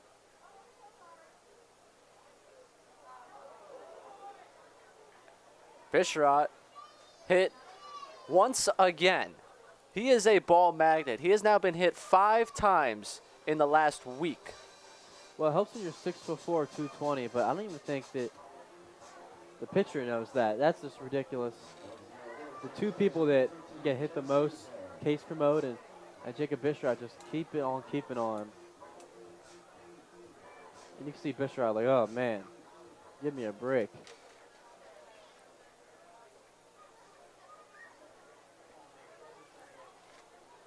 Casey Hare now up with 2 on and 1 out. Hare with a base hit in the 4th. He's 1 for 2. First pitch to him inside, 1-0.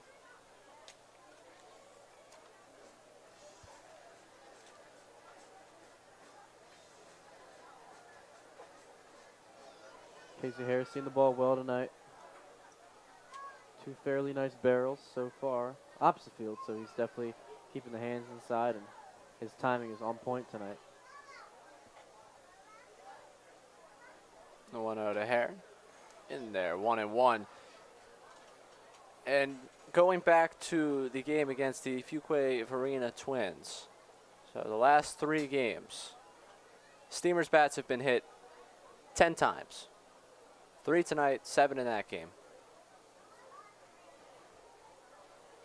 I've never seen anything like it in a season, Ray. Pretty amazing stuff. 1-1 outside, 2-1.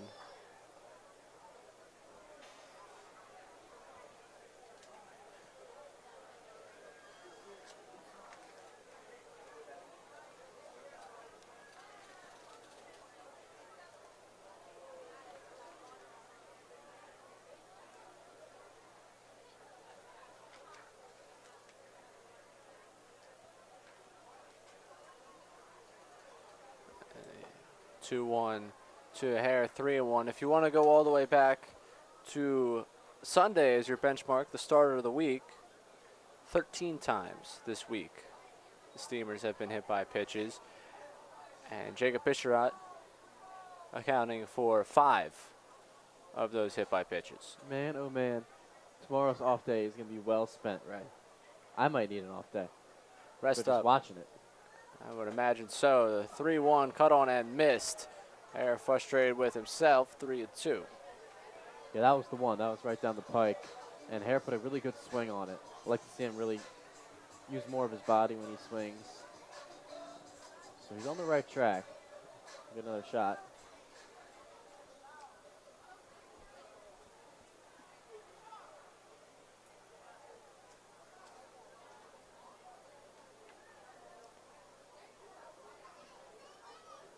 As full count offering. Bounces in, and Hare is walked. The bases are loaded with just 1 out. And no better man to have up to the plate right now than Brantley Cutler. He's still looking to prove himself. His revenge game is still in full effect. He's unsatisfied even with those 2 long balls to the fence. A long single and an opposite field double. 2 for 2. 3 for his last 3 with a home run and 2 balls off the wall. That'll play. First pitch to him, low and away, 1-0. That'll do more than play, right? That'll get you a contract in the bigs. You just keep hitting 1,000? Yeah, I would agree so.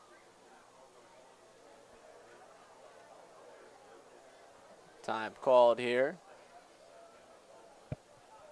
Speaking of hitting 1,000, that reminds me of Houston Wright, his last week with the Steamers last year, the Triple Crown winner. 10 for 11. He got out once. Okay. You know, Almost. that also works.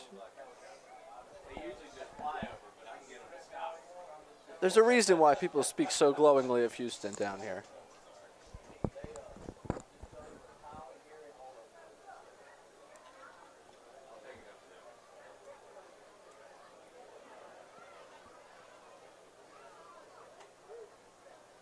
Rouse preparing for the 1-1 to Cutler. He winds, kicks. Another one fouled off, 1-2. Chasing a little bit there. Well, listen, when you hit the ball off the wall twice, your eyes get a little big, and that high cheese looks pretty good, like queso, in fact. And sometimes you need to, I don't know, I'd say stay present and in the moment and not let your head get too big. I know Cutler's one of those guys to definitely be level-headed. Rouse stepping off before this 1-2 delivery. Top of the order awaits Chase Bruno in the on-deck circle. There is just 1 out. Mustaine over at third. Bisharat on second, and Hare at first. The 1-2. Fouled. Back off the pole, rolls right to Marshall McDonald. He'll make the easy play. Another pole hits again tonight, Ray. It's like they're trying to do the old NBA Christmas commercial with the bells. I know exactly what you're talking about. That was awesome. They keep hitting different poles each night. I don't know. Well, it was Christmas in July. There recently. you go. Full circle moment. 1-2 up and away, 2-2.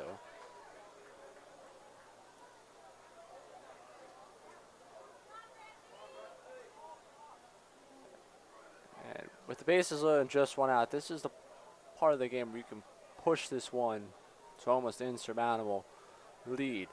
5 runs is nice. A couple of more. And this is, again, almost the point of no return. Well, yeah, Ray, so 5's a nice cushion, but 8 or 9, that's when you can start saving some pitching that you need for later. So I know Marshall McDonald is unsatisfied. He's going to be pushing the issue. Full count pitch coming to Cutler. Ball 4. He's been walked. Mustaine will trot on home, and it's 6-0 in favor of the Steamers. And a phenomenal at-bat from Brantley Cutler. The Steamers doing a great job working counts, and it's really paying off tonight.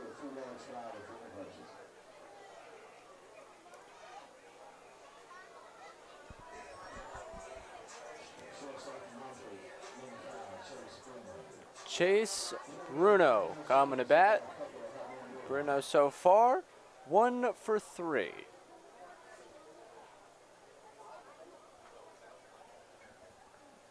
And Rouse, since he has entered the ball game after Vanderslice was removed, he has walked 3 and hit a batter.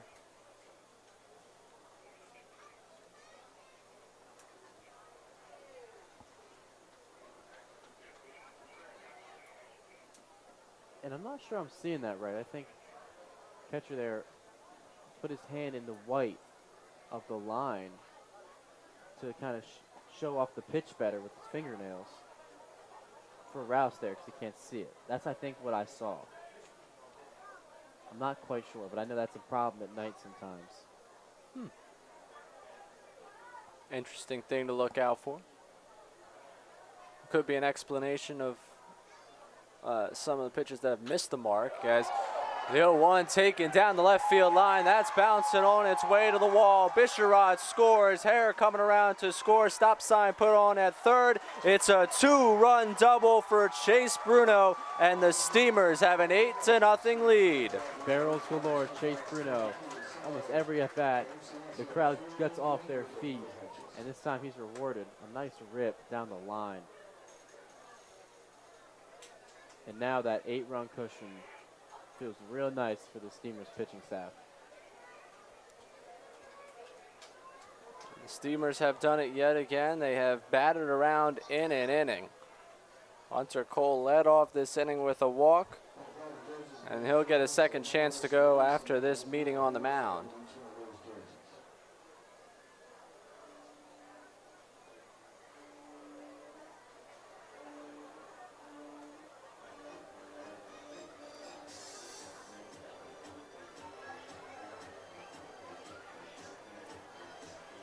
Meeting on the mound adjourned. 8-0 in favor of the Clams following a Chase Bruno 2-run double. Brantley Cutler standing over at third base. And we're still in this 5th inning, and there's only 1 out.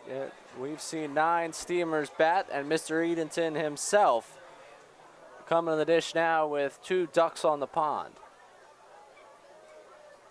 2 Clams in the shack. I'll roll with it. Rouse's first pitch. Low and away, 1-0.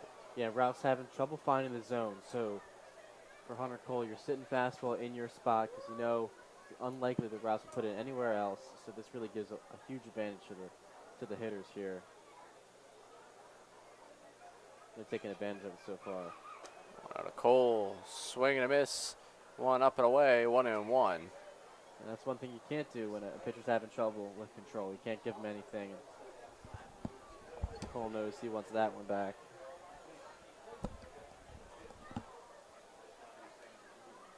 Rouse winds, kicks, and is 1-1. Foul back, 1-2. Marshall McDonald clapping there. Much better pitch selection by Hunter Cole.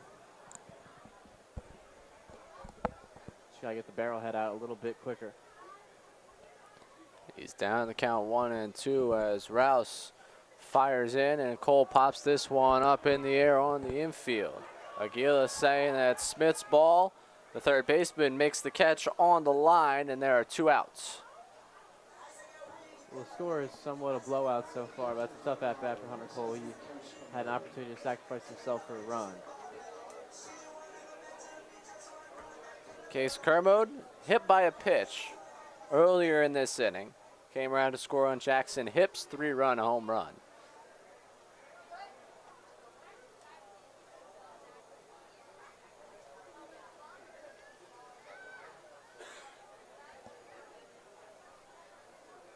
Rouse's first pitch to Kermode finds its way through the front door, 0-1.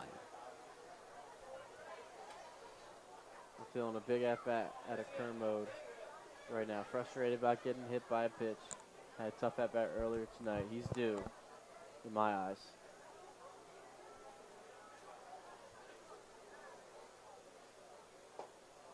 0-1, catching the zone, 0-2. Still Cutler at third and Bruno at second.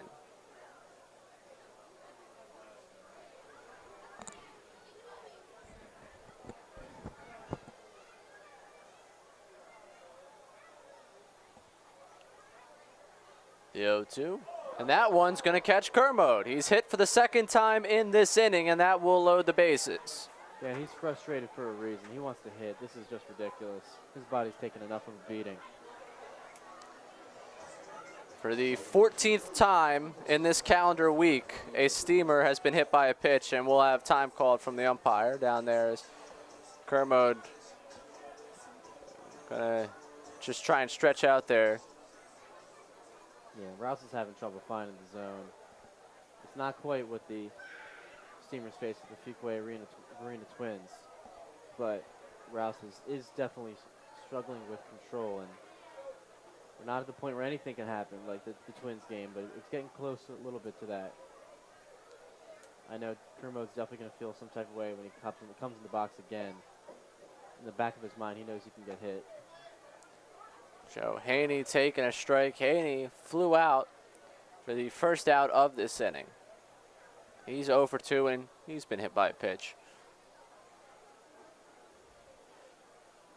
A little different result for Joe Haney, though. He worked a crazy long at-bat and then ended up getting hit. And he cuts and misses there, 0-2. A nasty changeup.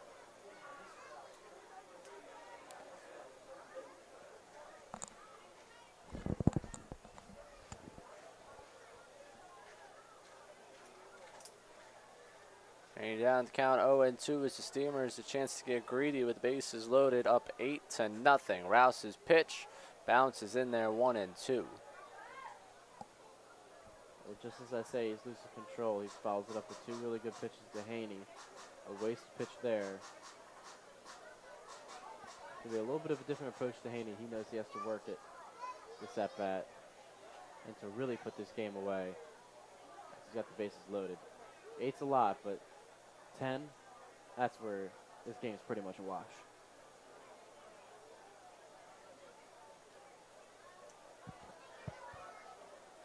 As he has time called, looking in for a while, trying to get a gauge. Standing on deck is Jackson Hipp, the man that broke this one open. It was 2-0 before a 3-run home run from him earlier in this inning. Made it 5-0. Steamers tagged on 3 more from there. Haney cuts on and misses. The 1-2, he is struck out, but not before Steamers put a crooked number on the board in this 5th inning. 6 runs come across as they really break this open now, 8-0 in a big game for them on a big Saturday night at historic Hicks Field. We will be back with the River Bandits coming to bat in the top of the 6th inning on the Edenton Steamers YouTube channel.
Top of the 6th, bottom of the River Bandits order getting this inning started. Dane Hoggard, the first baseman, will lead off.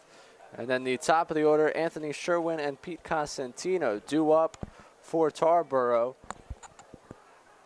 Steamers breaking this one open in the bottom half of the 5th, putting up 6 runs. Jared Davis back on the bump. First pitch missing 1-0.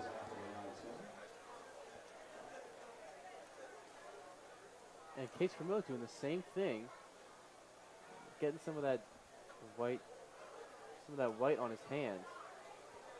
Something's up tonight. I'm really gonna ask Promote what that's about. I'm really interested. You would think the pitcher can see how many fingers you're putting down or stuff like that, but I don't know. It could be that. That really intrigues me. Maybe a different light is on than normal. Maybe the shadow's getting in the way. It's a 2-0 in there for a strike, 2-1. Hoggard so far a single, and that was picked off in the 3rd inning. Yeah, that pickoff was sure exciting. I know last night Clark Dearman came up to me and he said, like, you liked that pickoff, didn't you? Because he heard me on the broadcast, and as I was talking about how amazing that was, and I'm going to do the same for Jared Davis. So the Steamers really have done a really good job picking off runners in these last couple games and keeping them close. 3-1. Sky to right field. Hip coming on, trying to make the grab. He slides. That one's going to kick off his glove, and Hoggard's in at first base. A really difficult play in right field. Just throws his arm out at it. And leadoff man is aboard. Well, Hip magic, it's tough to come by. That was a really, really tough play. A tad too far out the reach of Hip. Hip was shaded closer to the Bud Light sign than usual with the right-handed hitter up, assuming he was not going to hit it the other way, which would usually make sense, but a rare occurrence there leads to Hip being unable to make the grab. Anthony Sherwin has gone out a pair of times. He ground out to start the game, struck out last time. Davis's first pitch to him was high and away 1-0. It's the top of the order for the River Bandits. Coming to the dish. Davis so far this inning, not quite the pinpoint control we saw in the first 5. He did have a long layoff. And Brett Folk coming out to discuss. Here he comes. He rocked that jersey pretty good, Mr. Folk. I don't know, maybe he still got it. He might still have. I would venture to guess that his size is not the size of number 32. Yes, that is definitely true. However, he definitely could shove it last year when pitching, and still looks the part. I think he could hold his own up there. Well, I'm sure he could throw a shutout inning if needed. But he definitely would be closer to the large, extra large jersey size than the XX. Most definitely. But that's part of the glory of being a coach. You take those higher numbers here. Davis is 2-0. In there for a strike, 2-1, and Brett Folk once again works his magic on a mound visit, gets a strike after a 2-0 count. And 2-1. This one back up the middle. That's in for a base hit. Hoggard into second, 2 on with nobody out. And the River Bandits are threatening. Yeah, that kid Sherwin's pretty good. Hit it where it's pitched, went right back up the middle. Almost took Jared Davis' head off. And now the River Bandits, they got themselves a little bit of a situation to cut back into this lead, chip away. Steamer bullpen is hot. Jared Davis hasn't thrown many pitches tonight, but I would assume his day is going to be soon over. This will help. A pop-up on the infield. And Mustang grabbing that one away. Big out for Davis. One pitch, getting it done. And Mustang will get himself a little action over there. Jackson Cherry coming to the dish. He has grounded out and lined out. If you remember the Hunter Cole diving play in left field back in the 4th inning. First pitch from Davis is fouled off, 0-1. And this is the deepest Davis has gone into a game for the Steamers so far this summer. Well, yeah, against the Pilots, they wanted to go to the pen. They felt like the Pilots seeing Davis the 3rd time around, they might figure him out. And they went to Blake Gibson. But tonight, he's pitching so well, they're going to ride or die with him. I would imagine this will be, if not the second to last inning. I couldn't see him go more than 7. He does have an innings cap for the summer. Yeah, unless this one pitch is a double play, I think this is going to be it for Jared Davis. They're going to let him ride out this entire inning.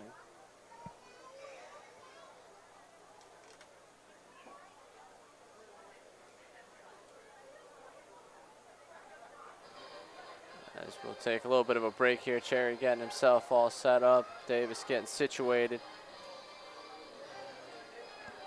Davis ahead 0-2. He doesn't need a strikeout here.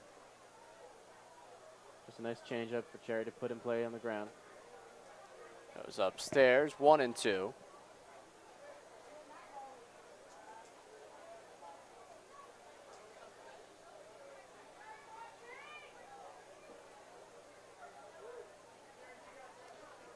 Davis is 1-2 outside.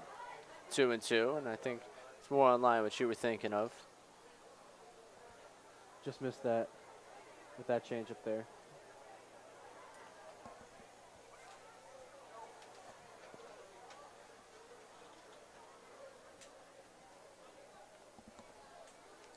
And the 2-2 fouled back, remains 2-2. Cherry putting up a fight here.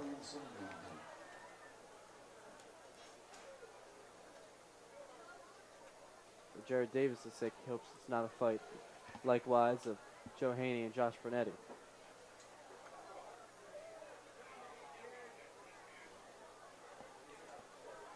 Davis looking back at second, coming home with the 2-2. This one popped into the air. Bishark going to give it a look on that third base side, and that one going foul out of play.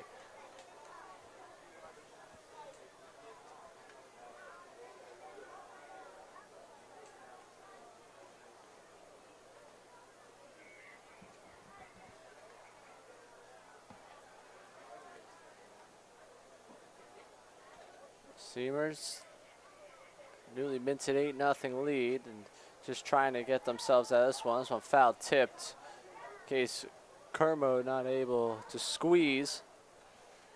Yeah, tough one there. That hit off the edge of his glove. A tight slider, Cherry, a late swing. You know, Mustang playing way behind Sherwin there. Hunting for that double play, or to just keep anything in the infield. And we just will continue with this 2-2 count. Jackson Cherry will not go quietly into the night. This gives more time for the bids to come in for the jerseys. Right. All These prices are going to be through the roof if this keeps up. All the jerseys going to support the Jim Catfish Hunter ALS Foundation as Jared Davis gets him swinging for the second out of the inning. That'll bring up Will Smith.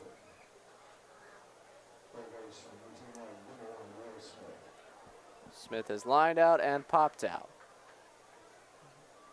Yeah, but Smith, a very good hitter. You have to be very careful. Jared Davis almost slips over the mound there. That'll be a balk, and that could be trouble. After allowing 2 hits to open the inning, back-to-back outs, Davis trying to get himself out of this one. 0-1, fouled back by Smith.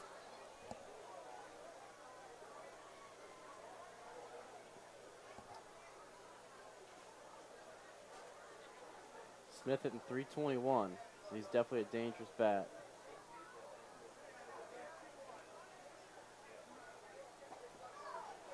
That slider enters the front door, 0-2. Gross. That pitch was nasty, and Will Smith knew it. His knees buckled a little bit, and had some late break, and a lot of break at that. Davis, That's what we've been looking for all night. Davis can afford to mess around at the 0-2, and that one low. Smith had thought about there for a second, thought better, 1-2. If I'm Davis, I'm throwing that front door slider once again. Especially if he's got that break, he should be good. 1-2 fouled off. Smith doing his best Jackson Cherry impression, keeping this at-bat alive. A lot of impressions today. Haney, Pernetti. Man. The Clark Dearman game, as I call it, with staying calm. Davis's 1-2 enters the front door, and he caught him looking to end the top of the 6th inning. Back-to-back hits to open the inning gave the River Bandits some hope, and Jared Davis came back and got the next 3. No runs, 2 hits, 2 left. We head to the bottom half of the 6th inning. Clams coming to bat when we come back on the Edenton Steamers YouTube channel.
Bottom of the 6th inning here at historic Hicks Field. Steamers with an 8-0 lead, thanks in part to the contributions of the man coming to the plate, Jackson Hipp.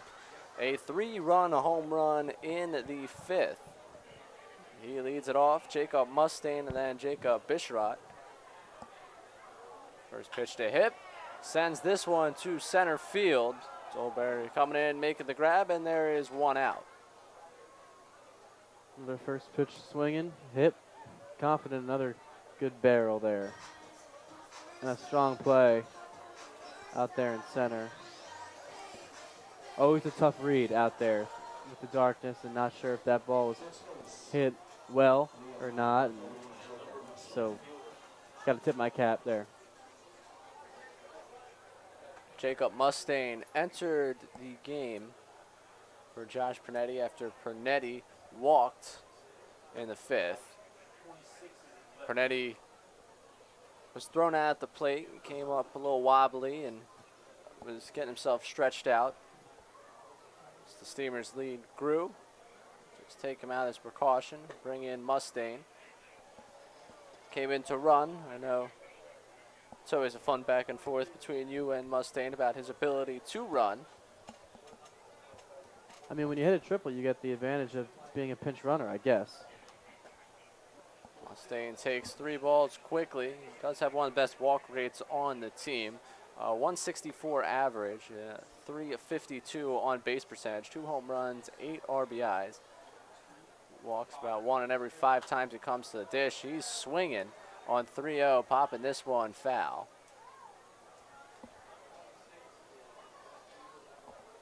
Three and 1 now.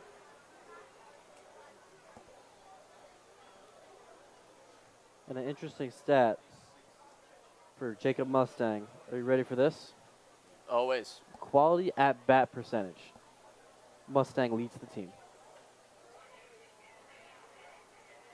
The 3-1 to him outside. He's walked, and that's not something you would expect off the jump from someone who has a 164 average and leads the team in strikeouts, but he gets his money's worth at the plate. Exactly. A lot of walks, a lot of quality at bats for Mustang this season. Jacob Bishrott hit by a pitch. His last time up, he is 1 for 2 with an RBI. Came around to score when he was hit by a pitch in the 5th.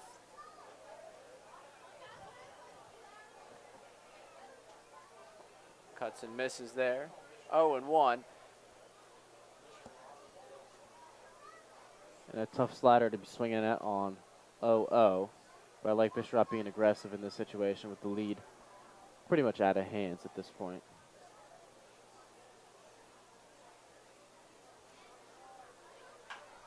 Grounds the 0-1 to third. A good play from Smith. Throws there's one over to first. A double play, 5-4-3. Ends the inning. No runs, no hits, nobody left. Steamers leading 8-0 as we head to the 7th inning here at historic Kicks Field. The River Bandits coming to bat when we come back on the Edenton Steamers YouTube channel.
Top of the 7th inning, Blake Gibson, the right-hander from University of Mount Olive, taking the mound. It will be faced with the 5, 6, 7 portion of the River Bandits lineup. Michael Dolberry, Levi Aguila, and Nick Hussey. Jared Davis's evening is done. 6 innings, 4 hits allowed, a walk, and 3 strikeouts. Gibson's 1-0's ground over to second base, fielded cleanly, and the throw to first in time. There is one away. Let's take a quick moment here for the starting pitching. The Clams has been downright incredible. Willie only went 4 innings against the Twins. That was more just keeping him ready to go for the All-Star game inning that he had last night. He went 4 innings, only allowed 2 hits, struck out 4, allowed a walk. Clark Dearman on Thursday night, 7 innings pitched, struck out 10, only allowing 2 hits and a pair of walks. Jared Davis tonight, as this one sent to left field. Hunter Cole looking up at that one, and that ball is gone. A solo home run for Aguila has made it 8-1. Tarboro getting one back here. Well, just as we start talking about stellar pitching, Gibby kind of leaves that one up, and Aguila takes advantage. Gets the River Bandits on the board. It's rare that the River Bandits bats are silenced like this, and Aguila doing his best to at least change that and give this group some confidence. Doesn't really put much of a dent into the lead, but still a good swing from Aguila. Absolutely. Gibson getting one over now. 0-1 to Hussey, who was flown out a pair of times. But finishing up the conversation about starting pitching, Jared Davis, 6 innings, just 4 hits, a walk, and struck out 3. So you add all of that up. The last 3 starts by this starting rotation, 17 innings pitched, 17 strikeouts, only allowing 8 hits and 4 walks. They're pitching well at the right time for this team. Well, Ray, before this week started, we talked about the division race and how the certain importances that came with that. The starters were the most important aspect, I explained, because they need to set up for the bullpen, and if they don't go far, then it leads to a lot of runs, or a lot of pitches, excuse me, and it'll be like a snowball effect type thing. What Marshall McDonald asked for him from his starters, he got, and Jared Davis sure made up for his shaky start earlier.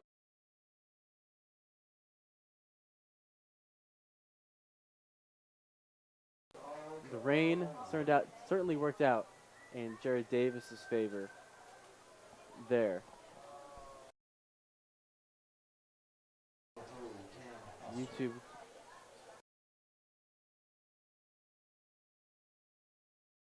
Out twice by the rain. He had a tough start. He's only had 2 tough starts this entire season. Both rained out. Against the Morehead City Marlins, he gave a bunch of runs in the first couple innings. And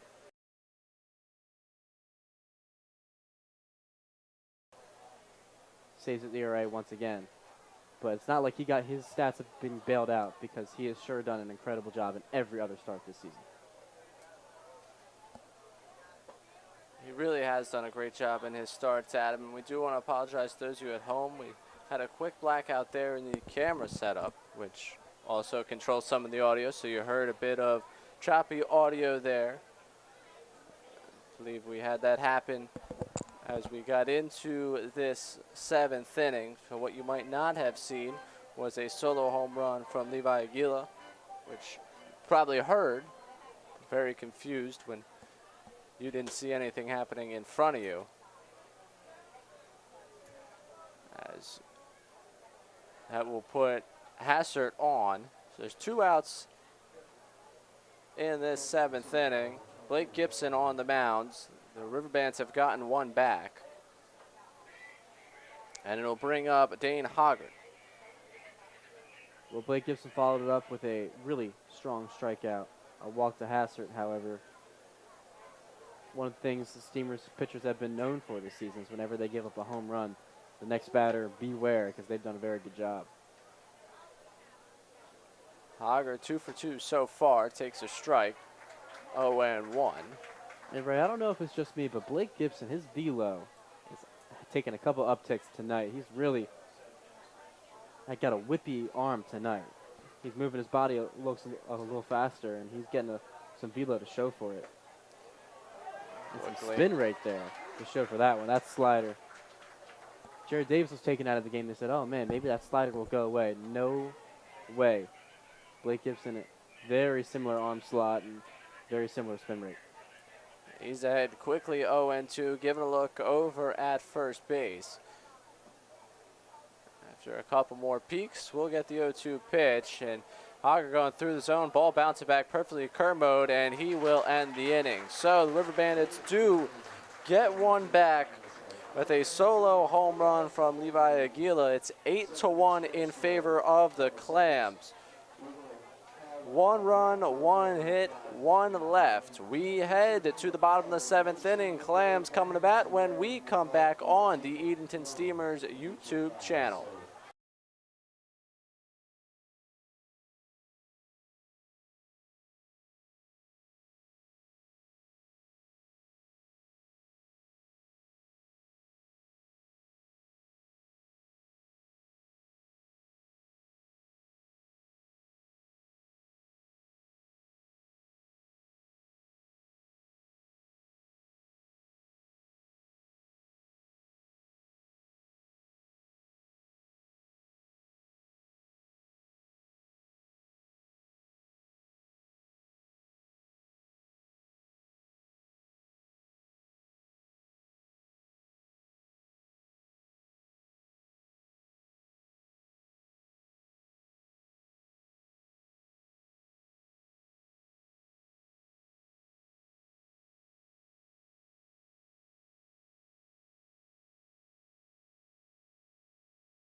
Welcome back to Historic Hicks Field, bottom of the 7th inning. The Steamers are proud to announce that Venture Tours, the official travel partner of the team for the 2021 season. Venture Tours Incorporated is a family-owned business specializing in motor coach transportation. The owners have been in the motor coach industry for more than 40 years. A mixture of hard work and family legacy helped to create Venture Tours Incorporated, one of the most successful motor coach companies in Hampton Roads, coastal Virginia. If you're interested in traveling with Venture Tours, give them a call at 757-494-1480 or visit venturebustours.com.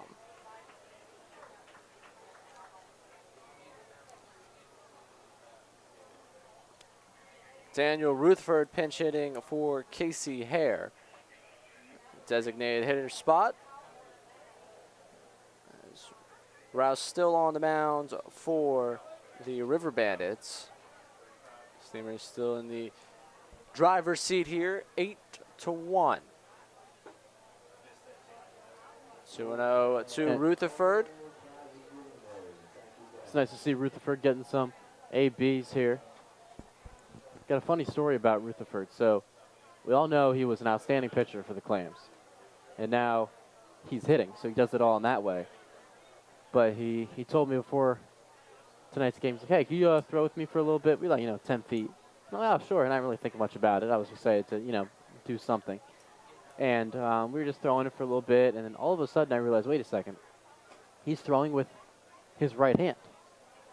And it doesn't look like a disgrace. like it would if I were to throw with my left hand, because I'm Right. right-handed, I throw with my right. And I'm like, wait a second, what are you doing? He's like, oh, I'm testing it out. I'm going to throw 90 soon from the right side. And I'm like, my goodness. And once he mentioned that, it started to look like, yeah, you know, he's definitely a left-handed thrower, but this kid does it all. 3-2 to him now. That is kind of crazy. I had walked down there, and I know something was off when you two were throwing. And I walked away with, you know, what? He was throwing with his right hand. That's a left-hander throwing with his right hand. He's also using a sick, like, shortstop's mitt, too, like an infielder's mitt. And I was like, man. Well, part of what he's going to be able to do tonight is a walk to lead off his bottom of the 7th inning. That'll bring up one of the stars of tonight's game, Brantley Cutler, 2 for 2 with a walk. He's driven in a run, all against his former team.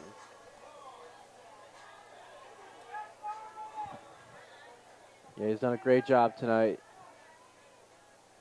He took the ball the other way, as he should with an outside pitch, pulled an inside pitch, and then worked a really good at-bat, laying off pitches out of the zone. He's starting to really come into his zone here. And it's only like his 4th game here at Edenton. Yes, definitely showing a sign of promise for this team at just the right time. This team showing some good signs at just the right time. 1-0 missing, 2-0. The team 18-15 right now, 11-10 in the division. They trail this River Bandits team by 3 games. 4 left on the divisional schedule. This one against the River Bandits, another one against the River Bandits at Tarboro on Monday, and then a pair on Tuesday and Wednesday at home against the Greenbrier Knights.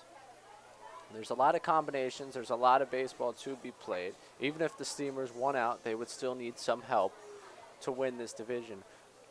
But you have to feel, sitting in this position right now, bottom of the 7th, that it's certainly a good spot to be.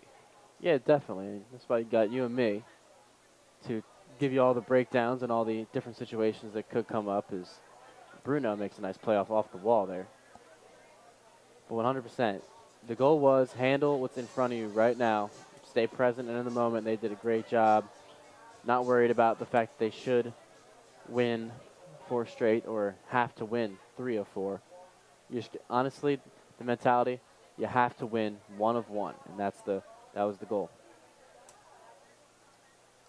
2-2 to Cutler, fouls that one back. My high school coach would always say, we'd be halfway through the season, and the message to the team would be, let's get to 1-0 today. And you don't worry about your previous record.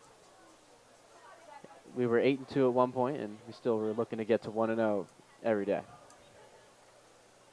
That's the mentality you have to have. It's great advice from Harrington High School's head coach.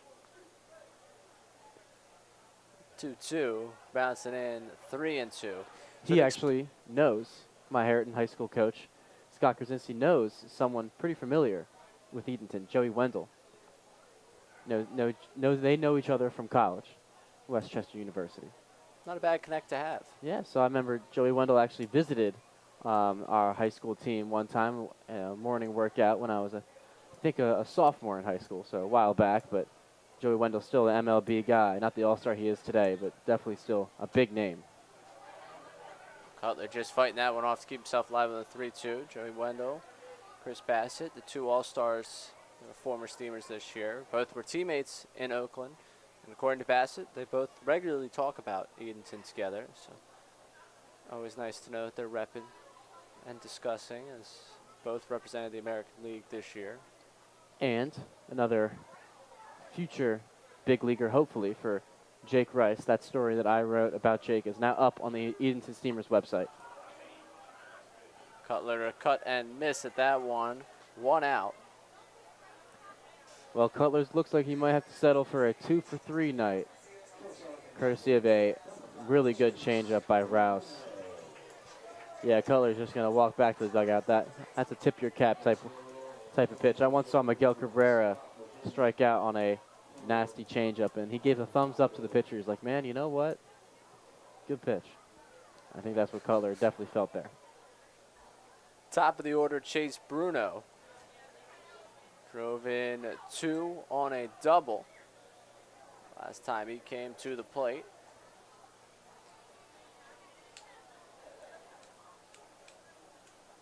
And while we were talking earlier in this inning about what's left, the divisional race, and the reason we're making such a big deal of it, obviously you want to have that division crown, be able to say you were division champions, but the bigger deal at hand is the playoff structure in which it gives you. 1-0 inside of Bruno, 2-0. You get the extra day off in the divisional bracket. It's a double elimination bracket. And those who have been tuned in this season, we've explained to you a couple of times, but those might be new here. It's going to be the second place team and the third place team playing on the first day of the playoffs. And the winner of that will then take on the division winner. And the losers of both of those games will then play an elimination game. And it's always nice to be able to set up your pitching to have that extra day off. And hopefully, you're the division winner, you have a home game, and you're able to get your number 1 against their number 2 and really make things happen. As a walk to Bruno puts 2 on with 1 out. Yeah, 100%. An off day is huge for definitely guys that are banged up, especially. And obviously, I mean, we'll say it again, pitching, huge. To also have that day off. It's just a different mentality when a team that's already played, let's say, if the Steamers were to win the division and Tarboro would have to play Greenbrier to have that game, I mean, 9 innings is a lot of baseball. If they use a lot of pitching and that one goes back and forth, it's only going to make the Steamers' road to the championship that much easier. Cole taking a strike, 0-1 for Cole. He is 1 for 3. He did walk and come around to score in the 5th. But Adam hitting the nail on the head right there with the road to the championship just having an easier path in that bracket.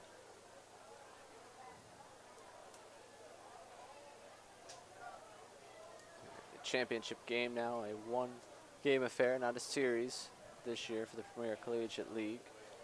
It'll be the winner of each divisional bracket as Cole is struck out on 3 pitches, 2 outs. It'll be do or die in the championship. Right, and that is looking well down the road. You have 2 formidable teams in your division.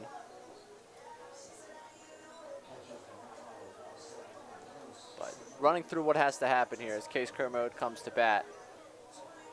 To win the division, the most desirable path is the Steamers winning out. And then tomorrow's doubleheader between the Greenbrier Knights and Tarboro River Bandits.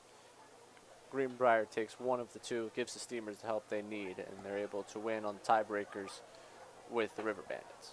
Yes, and very important point to that, as the Tarboro River Bandits will have to play 2 against Greenbrier tomorrow, and they want to have as much pitching as possible. And obviously now, since the Steamers lost last time against Greenbrier, all Steamer fans are now big-time Greenbrier Knight fans in terms of when they play, of course, the River Bandits. And for tomorrow, to have Tarboro kind of burn through some pitching here tonight, with Rouse now throwing a lot, he won't be available. Vanderslice won't be available. If they can get to another guy that has to throw in the 8th, it just keeps on making it easier for Greenbrier to win tomorrow, because the River Bandits are going to need a lot of pitching for the 2 games against the Knights. And so far, obviously the goal tonight was to win, but to add insult to injury with it, 8 runs is definitely looking good in the long term as well. Yes, and if anyone knows anything about the Knights' abilities in doubleheaders, it's this Steamers team. They're sneaky. They just come out, and then all of a sudden, Trent Hanchy hits a 3-run bomb. It comes out of nowhere sometimes.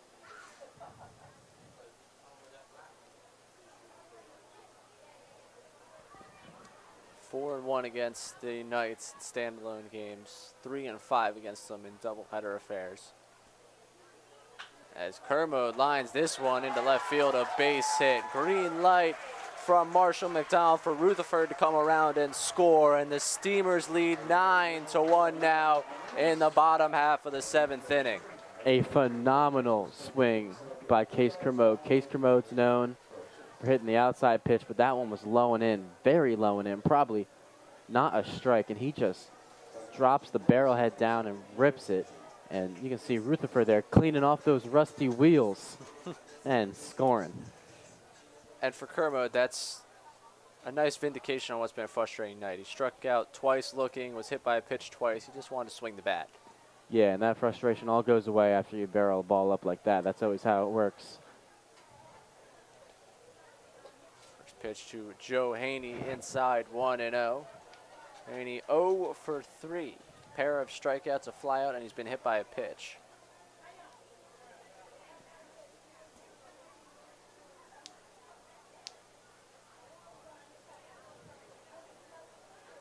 Oh, bouncing 2-0. Bruno and Kermode still on the base paths. 2 outs.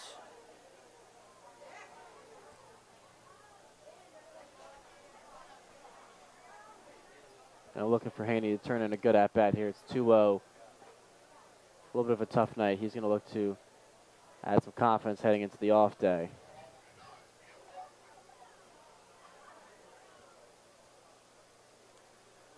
Rouse's pitch, up and away, 3-0.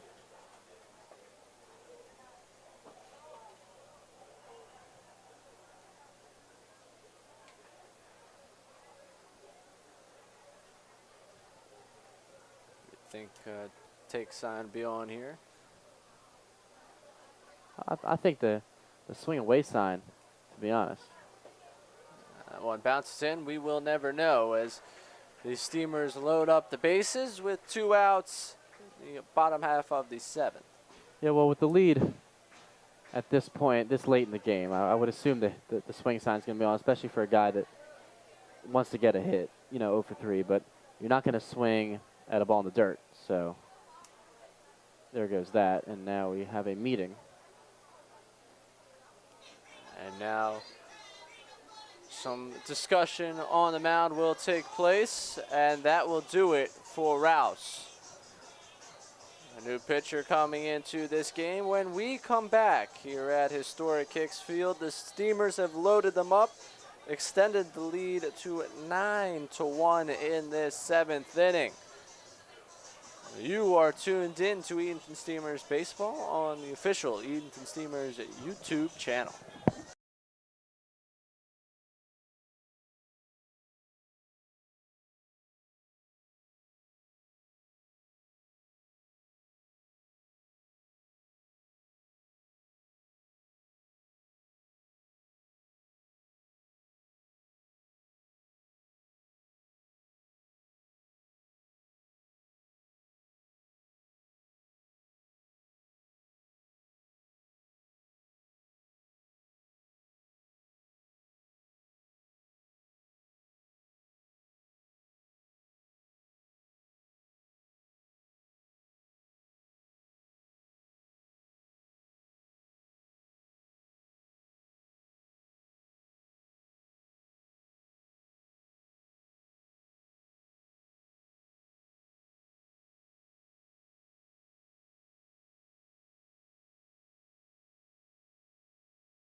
Cam Hassert, the pitcher now for the River Bandits, as Jackson Hipp steps to the plate. Hassert been a position player this year, and Hipp is going to welcome him to this game. A deep fly ball. You can kiss that baseball goodbye.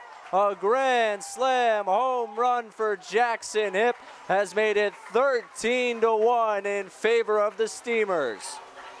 My, oh my, that ball was crushed. 7 RBIs for Hipp. He didn't even start tonight, Ray. And that'll just put another dent into it.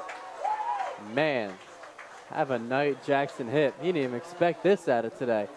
I think that hand's feeling all right. Yeah, man, I don't want to hear any more complaining at Jackson Hipp about that hand. I tell you that much. Jackson Hipp enters this game in the third. And all he does is hit a 3-run home run and a grand slam. I'll bring up Jacob Mustaine. And I mean, I know it's a position player on the mound, so he doesn't pitch, and it's easy. But it's still not easy to hit a grand slam over, like, perhaps almost the Budweiser sign, the deepest part of the ballpark. And that is very reminiscent of last year, Ray. Hipp had a slow start last year as well in the Steamer season, and then towards the end, in the late July, he hit 2 home runs in 1 game. And very reminiscent tonight. Well, he's matched his home run total from a season ago for the Steamers. Last year he had 3 home runs, drove in 8. Right now, you're looking at 3 home runs, and he's now driven in 20. In one night, he's jumped himself up that RBI leaderboard all the way into 2nd place. Wow, that is just awesome stuff. That is crazy.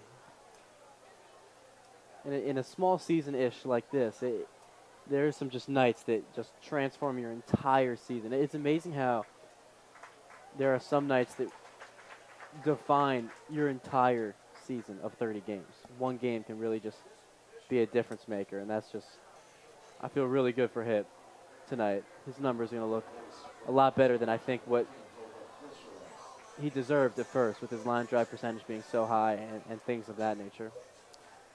Yes, I think he will be happy.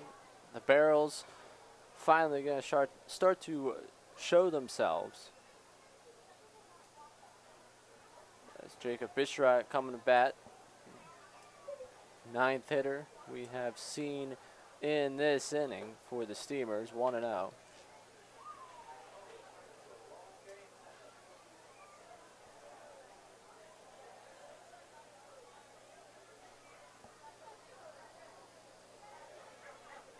The Clams have been scoring a lot lately. Bishrat is hit again. For the 3rd time in a week, he has been hit twice in a game.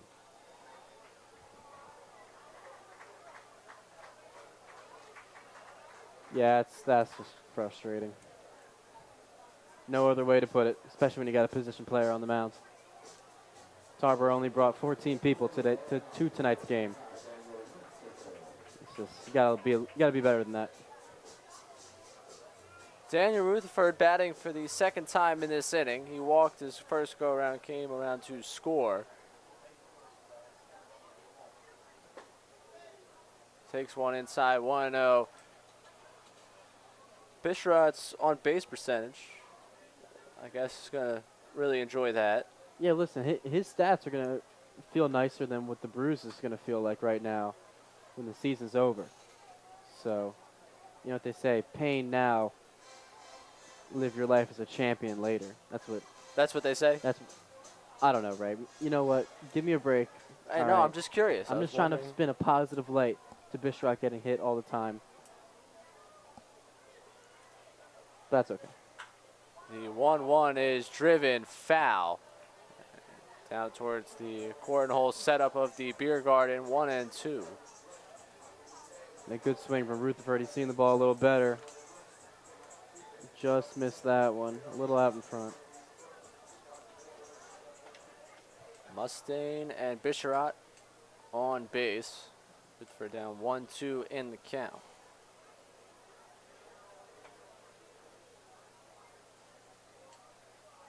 Assard's pitch. Fouled. On left field side, Will Smith giving some chase. To no avail. Rutherford keeping himself alive.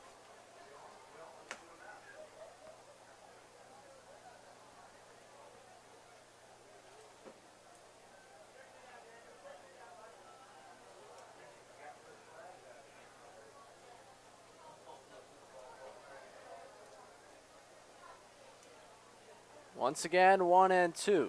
Hazard looking back at second and coming home. Rutherford grounds this one to second base. Fielded cleanly. Throw to second. Throw to first. There were 2 outs, so they get the rare 4-out inning.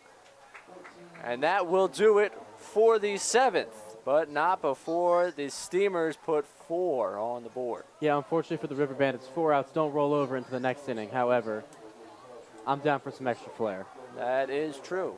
He does hold a point. Steamers actually put 5 on the board in that inning. A whole 5 there. 13-1 now in favor of the Clams. We head to the 8th here on the Edenton Steamers YouTube channel.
Right-hander Sam Duncan now on the mound for the Steamers. Before we get back to baseball, Venture Tours is excited to announce the return of their Atlantic City Casino day trips. You don't have to break your piggy bank to visit Atlantic City for the day. Tickets are $85. You must be 21 years or older to participate.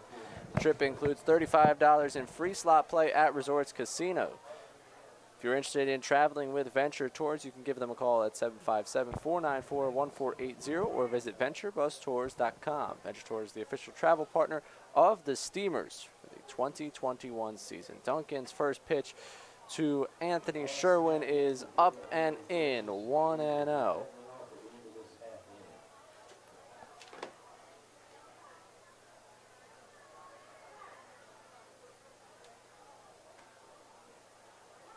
In there, 1-1 for Duncan. It's been one of the most frequently used arms in the Steamers' pen. 13th appearance of the summer. 14th appearance. He had 13 coming in this one. 12 innings prior to this, a 1-0 record, a 6 ERA. He struck out 22 in those 12 innings. And the count 1-2 to Sherwin, the top of this River Bandits order, 1, 2, 3. Duncan paints the inside, struck him out. There's one away. Duncan doing what he does best. Hunter Cole told me that pitch is a changeup, or I'm not sure what that was. It might have been a curveball, but Hunter Cole told me that he's got a changeup that cuts away from righties and into righties, and vice versa with lefties, and so that thing is definitely gross. No one even knows where it's going. As long as he does. It's his first pitch to Pete Costantino, missing 1-0. What a nice night for baseball here in Edenton. Yeah, a lot of fans. I mean, I can't see an empty seat almost everywhere, and they're sticking around, which is very impressive. always nice to, it's always cool to see, you know, almost not a seat empty type thing, and people roaming around in the beer garden. And from the field view, I know from our view we don't really get to see it, but from out there in center, it's a really cool field. 1-2, cut on and miss. Back-to-back strikeouts to welcome Duncan to this game. And Case Kermode's going to get made fun of a little bit for that as he throws that one into left field. And you can hear that from the dugout. I think that's Tyrus Bumgarner letting him hear it over there. He likes to tease people. Really? I hadn't heard. Oh, really? New to this, I guess. Interesting. Kevin Jones in the spot where Jackson Cherry, the designated hitter, had the bag. Jones now at second base. He takes first pitch for a ball. Found this one back 1-1. He entered the game when Hazard came in to pitch. Hazard moved from short to the mound. And then Sherwin went from second to short. Jones entered the game, went to second base, and helped turn the 4-6-3 double play that got the River Bandits to 4 outs last inning, as Jones just fouled that one off.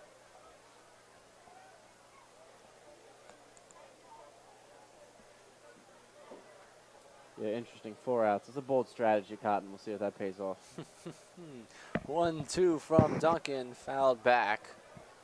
Jones keeping himself alive.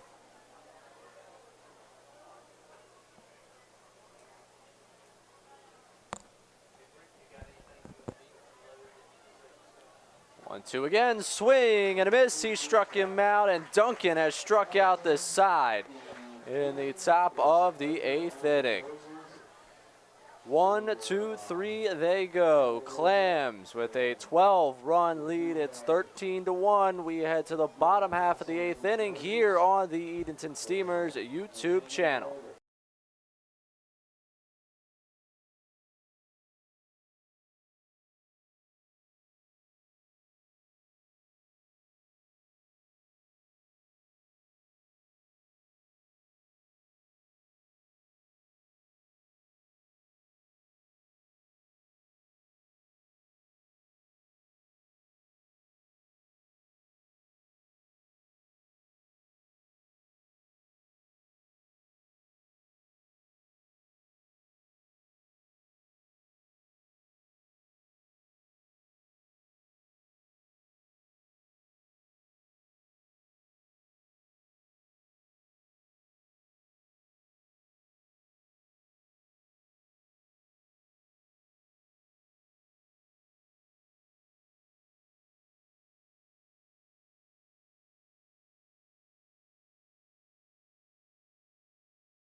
Bottom of the 8th inning here at historic Hicks Field, and it's time for a position player to pitch as Pete Costantino on the mound now for the River Bandits.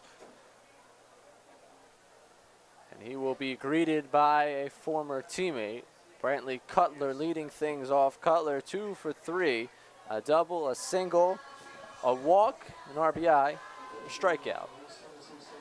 A pretty solid day for the former River Bandit. He's got another chance to add to that.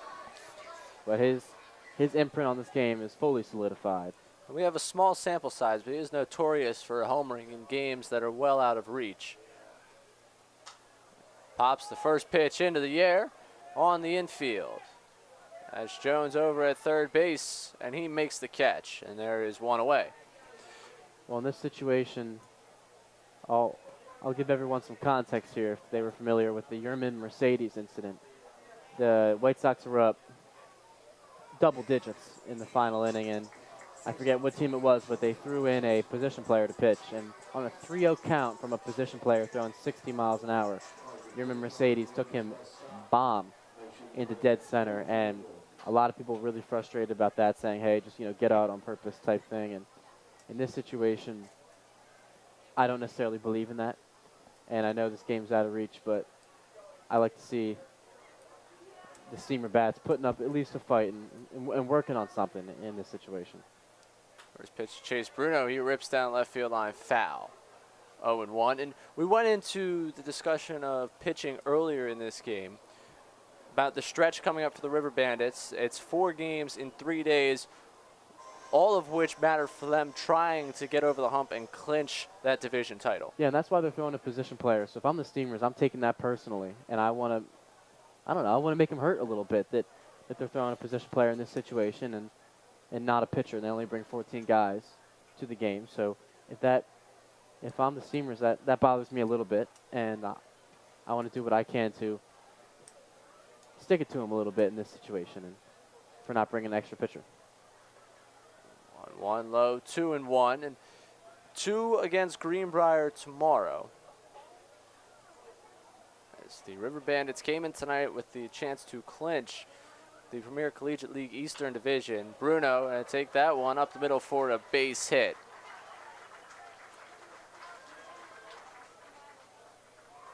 Third hit for Bruno.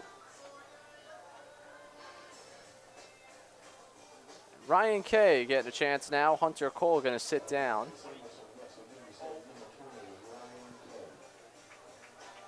For Kay,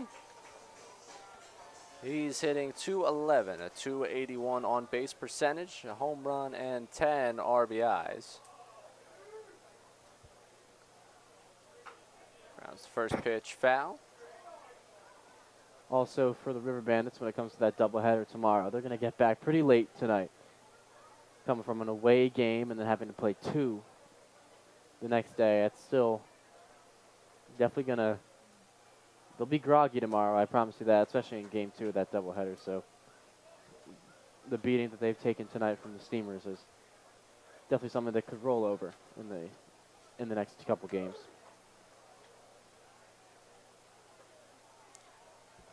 1-1 upstairs, 2-1. Looking at the bigger picture here, assuming everything holds, a 12-run lead. You know, we've seen weird things happen. Don't want to put anything in the books yet. But it would move as Kay cuts on that one and misses. 2-2. It would move the Steamers to 2 back with 3 left to play. If the River Bandits are able to sweep the Knights tomorrow, division's theirs. So the Knights are able to split or sweep the River Bandits. That greatly helps the Steamers' chances. Sweep would obviously be the preferable situation. So the Steamers go into Tarboro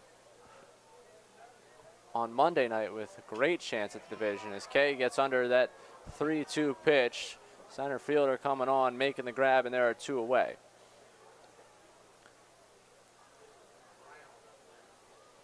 But this is the type of offensive response you needed after a game against the Knights where you really were handed a run and didn't do much. Yeah, 100%. It was definitely a tough night, a quiet night for the Bats. They coming off a 20-run game against the Twins and then being silent against the Knights. It's really good to show that, at least for the mentality for the team, is that night against the Knights will hopefully be a fluke, and they can come out strong as they play them back-to-back to end the season and definitely get Tarboro again. Alan Brown batting down the count 0-1, and he takes the 0-1 to left center field. That's dropping in. And first and second now.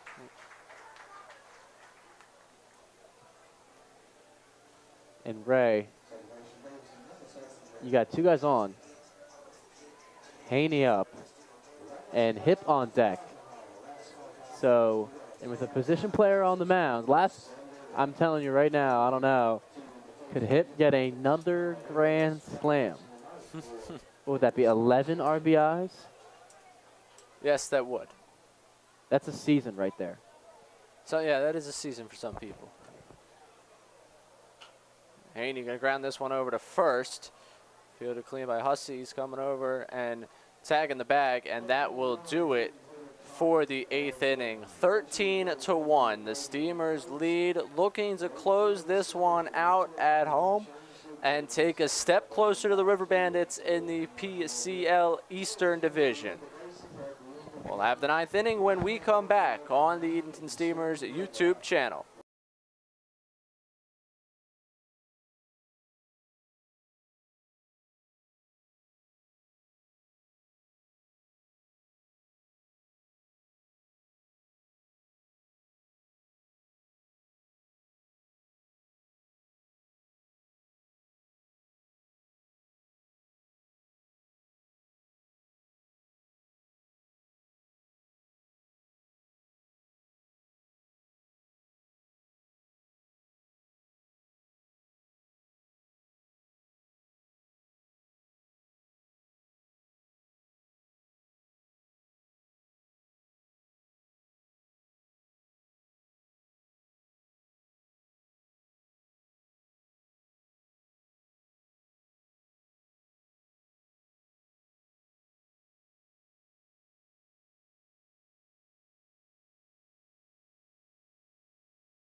Right-hander Michael Allen taking the mound for the Steamers in the top of the 9th inning. Before we get back to baseball, the Edenton Steamers are the greatest show in town. How can we make that any better? Throw in some fireworks. We have one more fireworks show scheduled for this summer. You can catch this show on Wednesday, July 28th. Mark your calendar. We will see you at the ballpark. And that fireworks show on Wednesday night definitely could be in a crucial game right after the end of it, depending on the way things go, as the Steamers need to close this one out up by 12. And you assume Michael Allen, one of your best bullpen arms on the mound. You're very close to doing so. And then it's up to the Greenbrier Knights to win at least one of two tomorrow against Tarboro River Bandits to keep this Premier Collegiate League Eastern Division race alive. Say it with me, Steamer fans. Go Knights. Go Knights, and right now, go Michael Allen. Michael Allen appearing in his 12th game of the season. 13 2/3 so far. 3 saves, a 3.29 ERA. He struck out 14. His first pitch to Will Smith, grounded foul.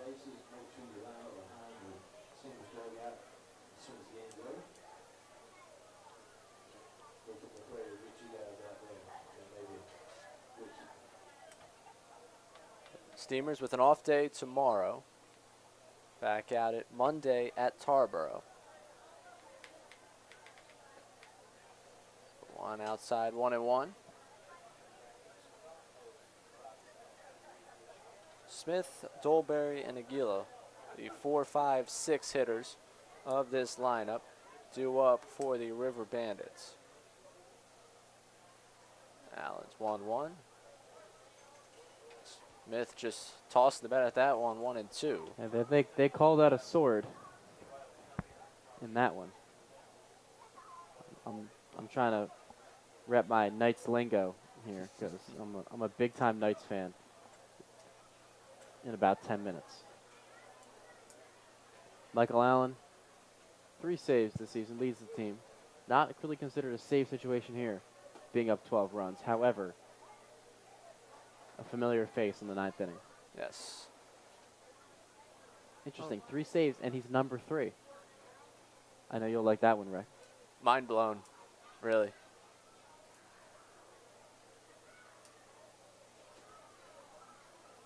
Well, he gets 3 strikes on him there and strikes out Smith. There's 1 away.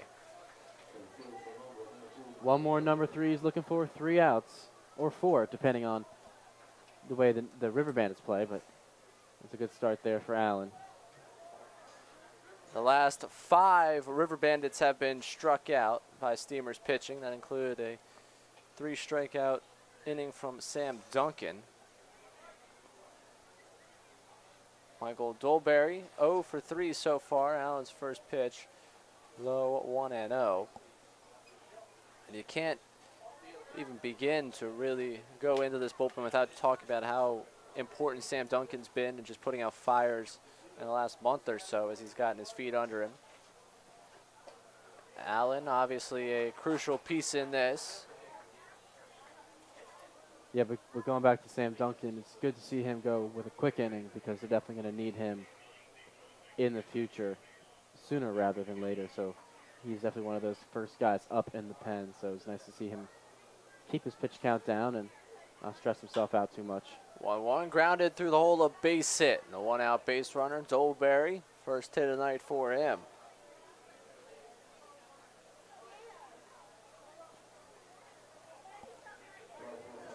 Bring up Levi Aguila.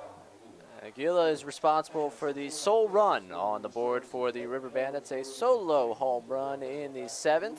He is 2 for 2 with a walk.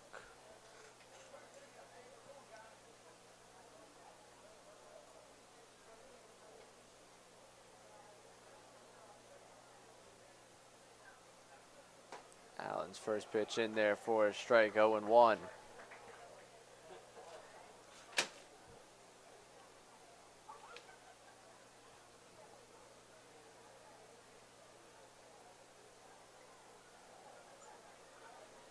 Yeah, if I'm Cutler out there in center, I'm taking a couple more steps back with Aguila up to bat. 0-1 getting away from Brown behind the plate. Dolberry trotting on down to second base. 0-2. One of the biggest crowds we've seen at Historic Hicks this season, being treated to a good ball game. A lot to stick around to see that final inning. Yeah, they got their money's worth tonight. Saturday nights, Friday nights, always a lot of fun at Hicks. Jersey auction night as well. 0-2, a swing and a miss. He struck him out, and there's 2 away. Well, Ray, we thought it was going to be a quick night, the way Jared Davis and Vanderslice was throwing. But slowly but surely, this game has gone 3 hours, and we are nearing its end with Michael Allen. Jack Kulamovic coming to bat.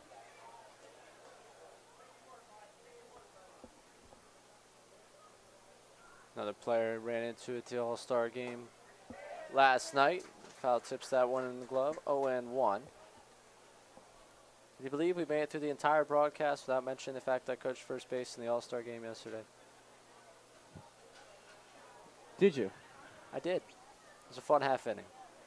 You give some good high fives, good advice, encouragement. Good high fives, good encouragement. Just remind the guys to think about what we talked about. Now it's another foul tip into the glove, 0-2. Did you give them any advice that they're like, oh my God, I've never heard of that before? Yes, all of it. All my advice was brand new. 1 strike away. Steamers, chance to pick up a game in the standings. Premier Collegiate League Eastern Division. Allen's 0-2 upstairs, 1-2.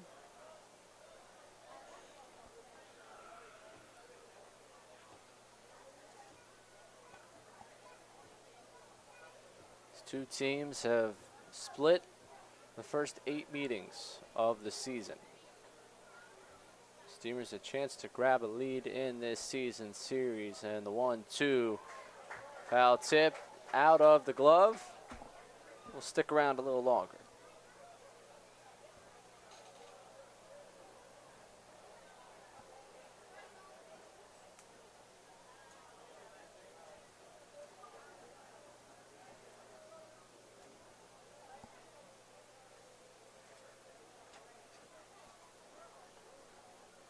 The 1-2. Popped in the air and foul. Looks like Joe Haney and Josh Brunetti's legacy will live on. Another long at bat. We are 1 week away from the second game of the postseason, just 6 days away from the 2 and 3 teams facing off. Still to be decided which one of these two teams will have the off day. The 1-2 from mound. And they're going to punch him out. And that will do it for the ball game. A 13-1 win for the Steamers. And they're now just 2 back of this River Bandits squad with 3 more on the schedule this season. Adam, it was the night the bats were looking for. Exactly. Brantley Cutler set the tone with 2 huge at-bats. And then Jackson Hipp finished the deal and broke this thing open with a 3-run shot and then really ended it with a grand slam. And his season numbers are looking really good after tonight. Hip, hip, hooray. Hooray. And now the attention turns in this division to a doubleheader tomorrow at Tarboro Municipal Stadium. The River Bandits are going to try and bounce back from this loss. They host the Greenbrier Knights for 2. And with 2 wins tomorrow, sweeping doubleheader, the River Bandits can clinch the Premier Collegiate League Eastern Division. If the Knights just grab 1, the Steamers remain alive in the divisional hunt. It's not exactly where you want to be, but a win tonight puts you right on that path to reclaiming this division. Indeed, indeed. They got to 1-0 tonight, and now they're going to become Knights fans tomorrow. But then once Monday comes around, you got to get to 1-0 again and just handle what's in front of you and let the rest take care of itself. And just looking back at this night one more time, because we did give the bats a lot of praise, but the pitching, Jared Davis, the ace, doing it one more time. 6 innings pitched, just 4 hits, a walk. He struck out 3. He did not allow a run, lowering an already incredibly low ERA. The starting pitching is getting hot at the right time. The bats with a big night. Now, all eyes on what happens tomorrow at Tarboro, and then a game at Tarboro on Monday night for this Steamers squad. We will be there, and then a pair of games against the Greenbrier Knights on Tuesday and Wednesday to end the regular season. You can see the kids running around the bases. It's been a fun night at Historic Hicks, a fitting, a fun ending for all those that stuck around. For Adam Fine, I'm Ray Dunn. The Steamers off tomorrow, back playing at Tarboro on Monday. We hope